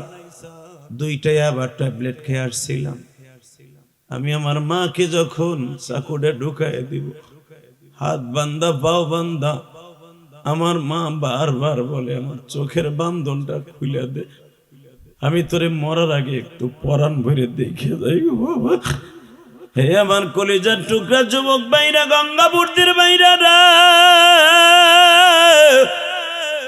29 চোখের পানি দিয়ে 29 জানুয়ারি দেখ আমার বাবার বয়সী বাজানরা কান্দে। কত যুবক কান্দে আর কয় হুজুর আমিও তো আপনার মতো 12 বছর বয়সে মা হারাইছি, অথবা মা হারাই নাই, মা আছে কিন্তু আমার মা অসুস্থ। হে কলিজার টুকরা ভাইরা, তোর চোখে পানি দেখলাম আর মাওলা এখনই মাফ করে দিবে রে। এই মাগরিবের নামাজের পরে আমার মালিক তোমাদের চোখের পানির দিকে তাকায় আছে। ইউবাদদিরুল্লাহু সাইয়্যাতিহিম হাসানাত। বান্দা তুই যখন গুনার কথা মনে করে কাঁদবি, মা বাবারে টার্গেট করে কাঁদবি, তোর গুনাহ মাফ করে দিব তো দিব। গুনার জায়গাটা ইউবাদদিরুল্লাহু সাইয়্যাতিহিম হাসানাত, ওই নেকের জায়গায় আমি ভরপুর করে দিব। গুনার জায়গাটা নেকের দ্বারা ভরপুর করে দিব। কেন দিব জানোস নি? ওয়া কানাল্লাহু গফুরুর রহিম। আল্লাহু আকবার জোরে বলো। এই মা বাবার জন্য কিছু করার দরকার আছে না নাই? কে কে করবেন দেখে আল্লাহকে হাত তুলে দেখান তো। লিল্লাহি তাকবীর, লিল্লাহি তাকবীর, নামাও হাত। এই আমি চাই প্রত্যেকের শবে বরাত কবুল হোক ইনশাআল্লাহ। এ ভাই তুমি এখন উঠবা না, বসো। নাকি রাত 12টা বাজছে না মগাডা। এই আমি চাই সবার রোজা কবুল হোক ইনশাআল্লাহ। সবার রোজা কবুল হোক। চান না আপনারা? সবাই চান? সবাই চান? কে কে চান দেখে আল্লাহকে হাত তুলে দেন তো। আল্লাহ দেখো 29 জানুয়ারি মাগরিবের নামাজের পরে তোমার পাগলগুলি ওয়াদা করছে এরাও শবে বরাতটা কবুল করাবে, রমজান মাসটা কবুল করাবে। জোরে কোন আমিন। তাহলে মা বাবার জন্য যদি আপনার ভালোবাসা থাকে, আপনার শবে বরাত শবে কদর কবুল হবে। আমি ইলিয়াস রহমান জিহাদি 2009 সালে আমার আব্বার নিয়ে হজ করছে, আলহামদুলিল্লাহ বলেন। কাবা ঘরের সামনে খাড়া করে আমার আব্বা বাইসে আছে। আজকেও আমার আব্বারা আমার সাথে খাওয়ানোর সময় যখন আমি আসবো এই মাহফিলে, আপনাকে এই মাহফিলে, আমি তো বাড়িতে ছিলাম, গজনা আমাকে বাড়ি, হ্যাঁ মাঠপাড়া গজনা। তো ওইখানে আমার আব্বা আমার আজকে কইতেছে শরীরে ভালো থাকলে আমি তোমার সাথে যাইতাম। আমি বললাম তুমি গেলেই তো আমার ভালো হইতো, তোমার মডেল বানাই দেখাইতে পারতাম। যেরকম মারহাবা। তো 2009 সালে আমার আব্বা হজে ছিলেন। হজে থাকা অবস্থায় আব্বারে কাবা ঘরের সামনে দাঁড় করে বুকের মধ্যে নিয়ে দোয়া করছিলাম। আমার এখনো মরে পড়ে যেরকম মারহাবা। আব্বারে বলছিলাম আব্বা আমারে কিছু দেও না, আমার আব্বা চিল্লাই চিল্লাই বলছিল, আল্লাহ আমার ইলিয়াস যত মাহফিলে যাবে প্রত্যেকটা যুবকের চোখ দিয়ে পানি ফেলাবা, প্রত্যেকটা দাড়ি পাকা মানুষের চোখ দিয়ে পানি ফেলাবা। এই যে আপনারা যে কান্দেন বইয়া বই, এটা আমার বাবার দোয়া, যেরকম মারহাবা। আমি বলবো যুবক, তোমার দোয়া যদি কবুল করাইতে চাও, বাবা মার কাছে মাপ চেয়ে রোজার মাসে রোজা রাখো, সবে বরাতের রাত্রে, বরাতের রাত্রে আল্লাহর কাছে বেশি বেশি কাইন্দ, বাবা মার কাছে মাপ না চাইয়া যত দোয়া করবা কাম হইব না। ঠিক না বেঠিক? জোরে কর, আরো জোরে। 30টা সেকেন্ড আমি বলবো, যদি তোমার সবে বরাতে তুই যা চাবি, কি চাবি? সবে বরাতে আল্লাহ বলেন ওই বান্দা যা চাবে আমি তাই দিব। 1 বছরের বাজেট আমি সবে বরাতে করবো ইনশাল্লাহ বলেন। সবে বরাতে যদি 1 বছরের বাজেট করে তাহলে রোজাটাও কবুল হবে, ওটাও তো বাজেট হইব। ঠিক না বেঠিক? তাহলে বাজেটটা ভালো হোক, আপনি চান না? চান তো সবে বরাতে দোয়া কবুল হোক, চাস? 30টা সেকেন্ড ওই যুবকগুলো খারা, আমি তোর সাথে বন্ধুত্ব করব। পৃথিবীর কোন দেশে তুই যাইতে চাস? কত কোটি টাকার মালিক হইতে চাস? আল্লাহ তোরে বানাবে, আমি জিহাদি বললাম। কোন যুবকগুলোরে দাঁড়াইতে বলবো যাদের দোয়া কবুল হওয়ার ইচ্ছা আছে? যদি দোয়া কবুল করাইতে চাস 30 সেকেন্ডে লাভ দিয়ে দাঁড়ায় বলবি, হুজুর আমার আব্বা এই মাঠের মধ্যে আছে, এই মাঠের মধ্যে আমার আব্বা আছে, অথবা আমার আব্বা কবরে আছে। আমি 30 সেকেন্ডে বলবো যাদের বাবাই এই মাঠের মধ্যে আছে, ওই যুবকগুলো খারাপ তো, কাদের বাপ এই মাঠের মধ্যে আছে? দাঁড়া যুবক, দাঁড়া। যাদের বাপ এই মাঠের মধ্যে বসে আছে, দুই বাপ বেটা একসাথে ওয়াজ শুনতেছস, তারা দাঁড়াবি। যাদের বাপ তুই তো দেখতেছ যে তোর বাপরে তুই চিনোস, তোর তাও হিসাবের কথা কই নাই, তোর বাপের কথা কইছি, তোর শ্বশুর আব্বার কথা কইনি। মগা তোর বাপ এই মাঠের মধ্যে আছে, ওই যুবকগুলো দাঁড়া। এই যে যুবকগুলো দাঁড়াইছে তাদের বাপগুলো দাঁড়ান তো, বাবাগুলো খারাপ। আপনার ছেলেটা ইতালি যাক, জার্মান যাক, জাপান যাক, আমি চাই আপনার দোয়ায় দাঁড়ান। যে ছেলেগুলো দাঁড়াইছে তাদের আব্বাগুলো দাঁড়ান, আব্বাগুলো দাঁড়ান, দাঁড়ান, দাঁড়াও। যে ছেলেগুলো দাঁড়াইছে, আপনার ছেলে দাঁড়াইছে, আপনি দেখেন না? বুড়া, এই বুড়া দেখো না তোমার ছেলে দাঁড়াইছে? দাঁড়াও। আর কে? কার বাবা দাঁড়াইছে? দাঁড়াতে আপনার ছেলে দাঁড়াইছে, বাপ দাঁড়ান। 30টা সেকেন্ড আমার দিকে তাকাবেন, কোনো দিকে ঘাটটা ঘুরাবে না যুবক। চোখের পানি এখন রেডি কর। আমি বলার সাথে পাগলের মতো একটা দৌড় দিবি, পাগলের মতো একটা দৌড় দিয়ে যে মনে করবি জান্নাত আমার এখন চোখের সামনে। পৃথিবীর এমন কোনো মুফতি নাই ফতোয়া দিতে পারবে বাবার কাছে মাপ চাওয়ার পরে, বাপ মাপ করার পরে, মা মাপ করার পর ওই ছেলে জান্নাতে যাবে না। পৃথিবীর এমন কোনো ফতোয়া নাই। এই মনে করবি তোর বাবার কাছ থেকে এখন জান্নাত কিনে নিবি, 30টা সেকেন্ড একটা দৌড় দিয়ে বাপরে বুকের মধ্যে নিয়ে একটা চিৎকার মারবি, আব্বা আমি এতদিন বুঝি নাই, তোমারে বুকি নিয়ে মাপ চাইছি, তুমি আমার মাফ করে দাও।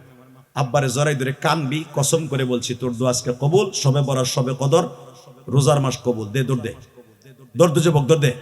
বাপরে বুকি নিয়ে চিল্লাবি আর কানবি, দে দৌড় দে, দৌড় দে, দৌড় দে, দৌড় দে, দৌড় দে, দৌড় দে, দৌড় দে যুবক, দৌড় দে। 29শে জানুয়ারি যে দৌড় দে, একটা দৌড় দিয়ে মাগরিবে নামাতে পারে সারবি না, কিন্তু বাপরে বুকি নিয়ে কান্দতে থাকবি। বাবা আপনার ছেলেটারে চোখের পানি দিয়ে বুঝায় কোন, আব্বা আমি তোরে মাফ করে দিছি, আল্লাহ যেন তোর ওলি বানায় দেয়। ধর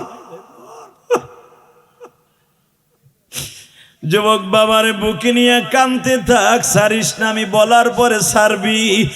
যুবক যদি সবে বরাতে, সবে কদরে, রমজান মাসে দোয়া কবুল করাইতে চাস, বাবারে বুকে নিয়ে কানতে থাক। মহিলা প্যান্ডেলে যদি মায়েরা থাকো, মা বুকের মধ্যে নিয়ে কানতে থাকো। তোমার চোখের পানি যদি কবুল হয়ে যায়, মওলাই মাফ করে দিবে। আল্লাহ এখানে যারা বসে আছে মালিক রে, যারা বাবারে বুকি নিয়ে জড়াই ধরে কান্দে, এরা তো বাবা আছে কান্দে, যাদের নাই তারা কি করব?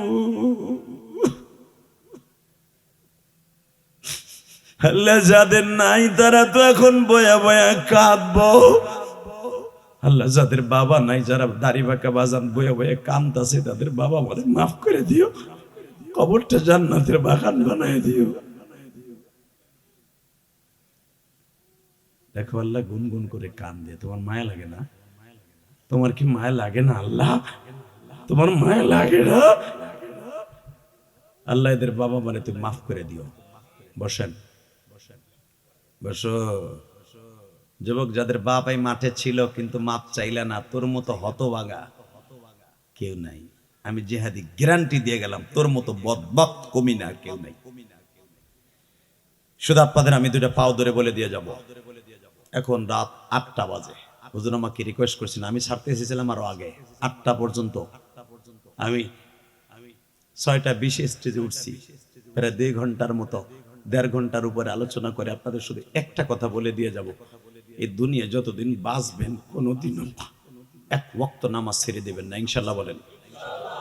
রোজার মাসে একটা রোজা ছেড়ে দেবেন না, ইনশাল্লাহ বলেন। ছেড়ে দেবেন না তো ইনশাল্লাহ। আর একটা কাজ করবেন, আপনাদের এলাকায় অনেক এতিমখানা মাদ্রাসা আছে, একটা দিনের ইফতারের দায়িত্ব নেবেন, একটা দিনের। অথবা আপনার জাকাতের টাকা দিয়ে একটা এতিমখানা মাদ্রাসা 1 বস্তা চাউল কেনার পয়সা দিবেন, 2000, 1000, 500 টাকা, আলহামদুলিল্লাহ বলেন। শুধু আপনারা বলে যাবেন, পারবেন না ইনশাল্লাহ। এর বিনিময়ে কি পাবেন জানেন? আমি ইলিয়াস রহমান জিহাদি বলে গেলাম, জান্নাতে আপনার জন্য বিছনা হয়ে যাবে। এতিম নবীর সাথে জান্নাত হবে ইনশাল্লাহ বলেন। শুধু আপনারা আমার সাথে ওয়াদা দেন, যতদিন বাঁচবেন 5 ওয়াক্ত নামাজ পড়বেন, 30টা রোজা রাখবেন, মা বাবার খেদমত করবেন, স্ত্রীকে পর্দায় রাখবেন, আর একটা কাজ করবেন, জীবনে কাউরে কষ্ট দিবেন না, নিজে কষ্ট পাবেন না। আর একটা কাজ করবেন, জীবনে কোনোদিন সুদ খাবেন না, ইনশাল্লাহ বলেন। আরো জোরে বলেন, আরো জোরে। রাজি আছেন তো ইনশাল্লাহ? একটা ছেলের মাদ্রাসায় পড়াই আমি ইলিয়াস রহমান জিহাদির ওয়াজ শুনবেন কে? আপনার ছেলের ওয়াজ আপনি শুনবেন। রাজি আছেন? কারো একটা সন্তান যদি আলেম হয়, আমি কসম করে বললাম, ওই ছেলে একদিন সিনেমার হল করবে না, বাড়ি গাড়ি করবে ঠিকই, কিন্তু বাড়ি গাড়ির পাশাপাশি মসজিদ মাদ্রাসা করবে। এই যে আমি ঢাকায় যে মসজিদটা করছি, 4,32,00,000 চলে গেছে, সারা দুনিয়া জানে ফেসবুকে। এদের আমাকে গ্রামে গজনের বাড়ি যে মসজিদটা করছি, 18-18.5 লাখ টাকা, আজকেও আমি সিমেন্টের টাকা দিয়া, আল্লাহর কসম, আজকেও 1 লক্ষ টাকা দিয়া সিমেন্টের আপনাকে ওয়াজাইছি। আপনাদের ভাবেন কামাইয়ে বক্তারা কি করে, দেখবেন আমি কি করি, আলহামদুলিল্লাহ বলেন। আমার মসজিদের 3 তলার কাজ চলতেছে, 3 তলার কাজ, আরো প্রায় 6 কোটি টাকা লাগবে ঢাকায় 7 তলা পর্যন্ত করতে। 3 তলার ছাদ ঢালাই হবে এই যে আগামী মাসে, আলহামদুলিল্লাহ বলেন। 1 তলায় 1200 বস্তা সিমেন্ট লাগবে, 1200 বস্তা খালি সিমেন্ট লাগবে 1 তলায়, খালি ছাদে। তাহলে বুঝেন ইলিয়াস রহমান জিহাদের এই কষ্ট করা মসজিদ কেন করছি? আমার জনম দুঃখিনী মার যদি আল্লাহ মাফ করে দেয়। আর আল্লাহর ওয়াদা, আল্লাহর ডাইরেক্ট ওয়াদা, ইলিয়াস, হে আব্দুল করিম, হে আব্দুল জলিল, মান বানা লিল্লাহি মাসজিদান বানাল্লাহু লাহু বাইতান ফিল জান্নাহ, যে ব্যক্তি মসজিদ ঘর বানাই দিবে, এটা আমি আল্লাহর ঘর, আমি তারে জান্নাতে ঘর বানাই দিব। এটা আল্লাহর ডাইরেক্ট ওয়াদা। অতএব আপনারা দোয়া করবেন আমার মসজিদটা দেবে ইনশা ইনশা। আমি যখন আজকে দুপুরে বাসায় ছিলাম, আজকে আপনি বিশ্বাস করবেন না, ট্যাকেরাট চিনেন তো নাকি? ট্যাকেরাট বাজারে একজনে ইলেকট্রিক দোকান, আমি যে তার দোকানে বইছি, তো মসজিদের সিমেন্টের টাকা দিতে গেছি তো ট্যাকেরাটের বাজারে, তো 1 লাখ টাকার চেক সাইন করতেছি, ইন্দিবি টাইমে একটা ছেলে দৌড়ে আসো, আমার গ্রামের ছেলে, মাঠ পড়ার ছেলে, ও প্রবাসী, দৌড়ে এসে আমার বলে, হুজুর আমি নিয়ত করছিলাম আপনার মায়ের মসজিদ আমি 1000 টাকা দিব। হুজুর আমি আজকে নিয়ত করলাম 2000 টাকা দিব, আমার পকেটে 1000 আছে, এটা আপনার মায়ের মসজিদ দিলাম, আলহামদুলিল্লাহ বলেন। আমি বললাম তো আমি আইসি এখানে সিমেন্টের মসজিদের টাকা দিতে, আমাকে গ্রামের বাড়ির, আমার মসজিদ তো ঢাকায়। বলে আমি জানি, সব জানি হুজুর, প্রতিদিন আপনার ওয়াজ শুনি আর প্রবাসী বয়ে বয়ে কামড়ি। প্রবাসী ভাইরা সবচেয়ে বেশি ওয়াজ শুনে আমার। প্রবাসীদের কষ্ট ছেলে মেয়েও বোঝে না, বিবিতেও বোঝে না, মা বাবা বোঝে না, খালি মা বাবা কয় উত্তর পাশের জমিটা ইরিদার লাগাইতে হবে, তাড়াতাড়ি টাকা পাঠা। ওই বুড়া বেড়ায় বুঝে না যে আপনার পোলাটা কত কষ্ট করে বিদেশের বাড়ি টাকা কামায়। প্রবাসীর বউও বোঝে না, এই যে রমজান মাস আসতেছে, কয় তাড়াতাড়ি 30,000 পাঠাও, পোলা পান্ডে তাড়াতাড়ি ইফতারি কিনে দিব। হালাকে যাই দেখো, 5 বছর আগে যেই পাঞ্জাবিটা লইয়া বিদেশ গেছে, ওই পাঞ্জাবিটা লিয়েই 5 বছর ঈদের নামাজ পড়ে। হালাকে তোমার পোলা প্রতি বছরে বছরে পাঞ্জাবি পড়ে পড়ে নতুন জামা পরে ঈদগার মাঠে যায়, আর ওই প্রবাসীরা পুরান জামাটা পরে পাঞ্জাবি পরে। প্রবাসীদের রেমিটেন্স আমার এই বাংলাদেশ চলে। যেই সরকার যেই অবস্থা, প্রবাসীদেরকে নিয়ে গালি দিয়ে কথা বলবে, ওর চোখ দুটো উড়ে ফেলবে। কথা কন না কেন? এই তত্ত্বাবধায়ক এই যে প্রধান উপদেষ্টা ধরে আসিফ নজরুল আছে না, এই বড় বড় চোকালা, এই বদমাসটা কয়দিন আগে কয় 3টে মোবাইলের উপরে আনতে পারবে না। মোবাইল তোর বাপের টাকায় আনবে না, দামরা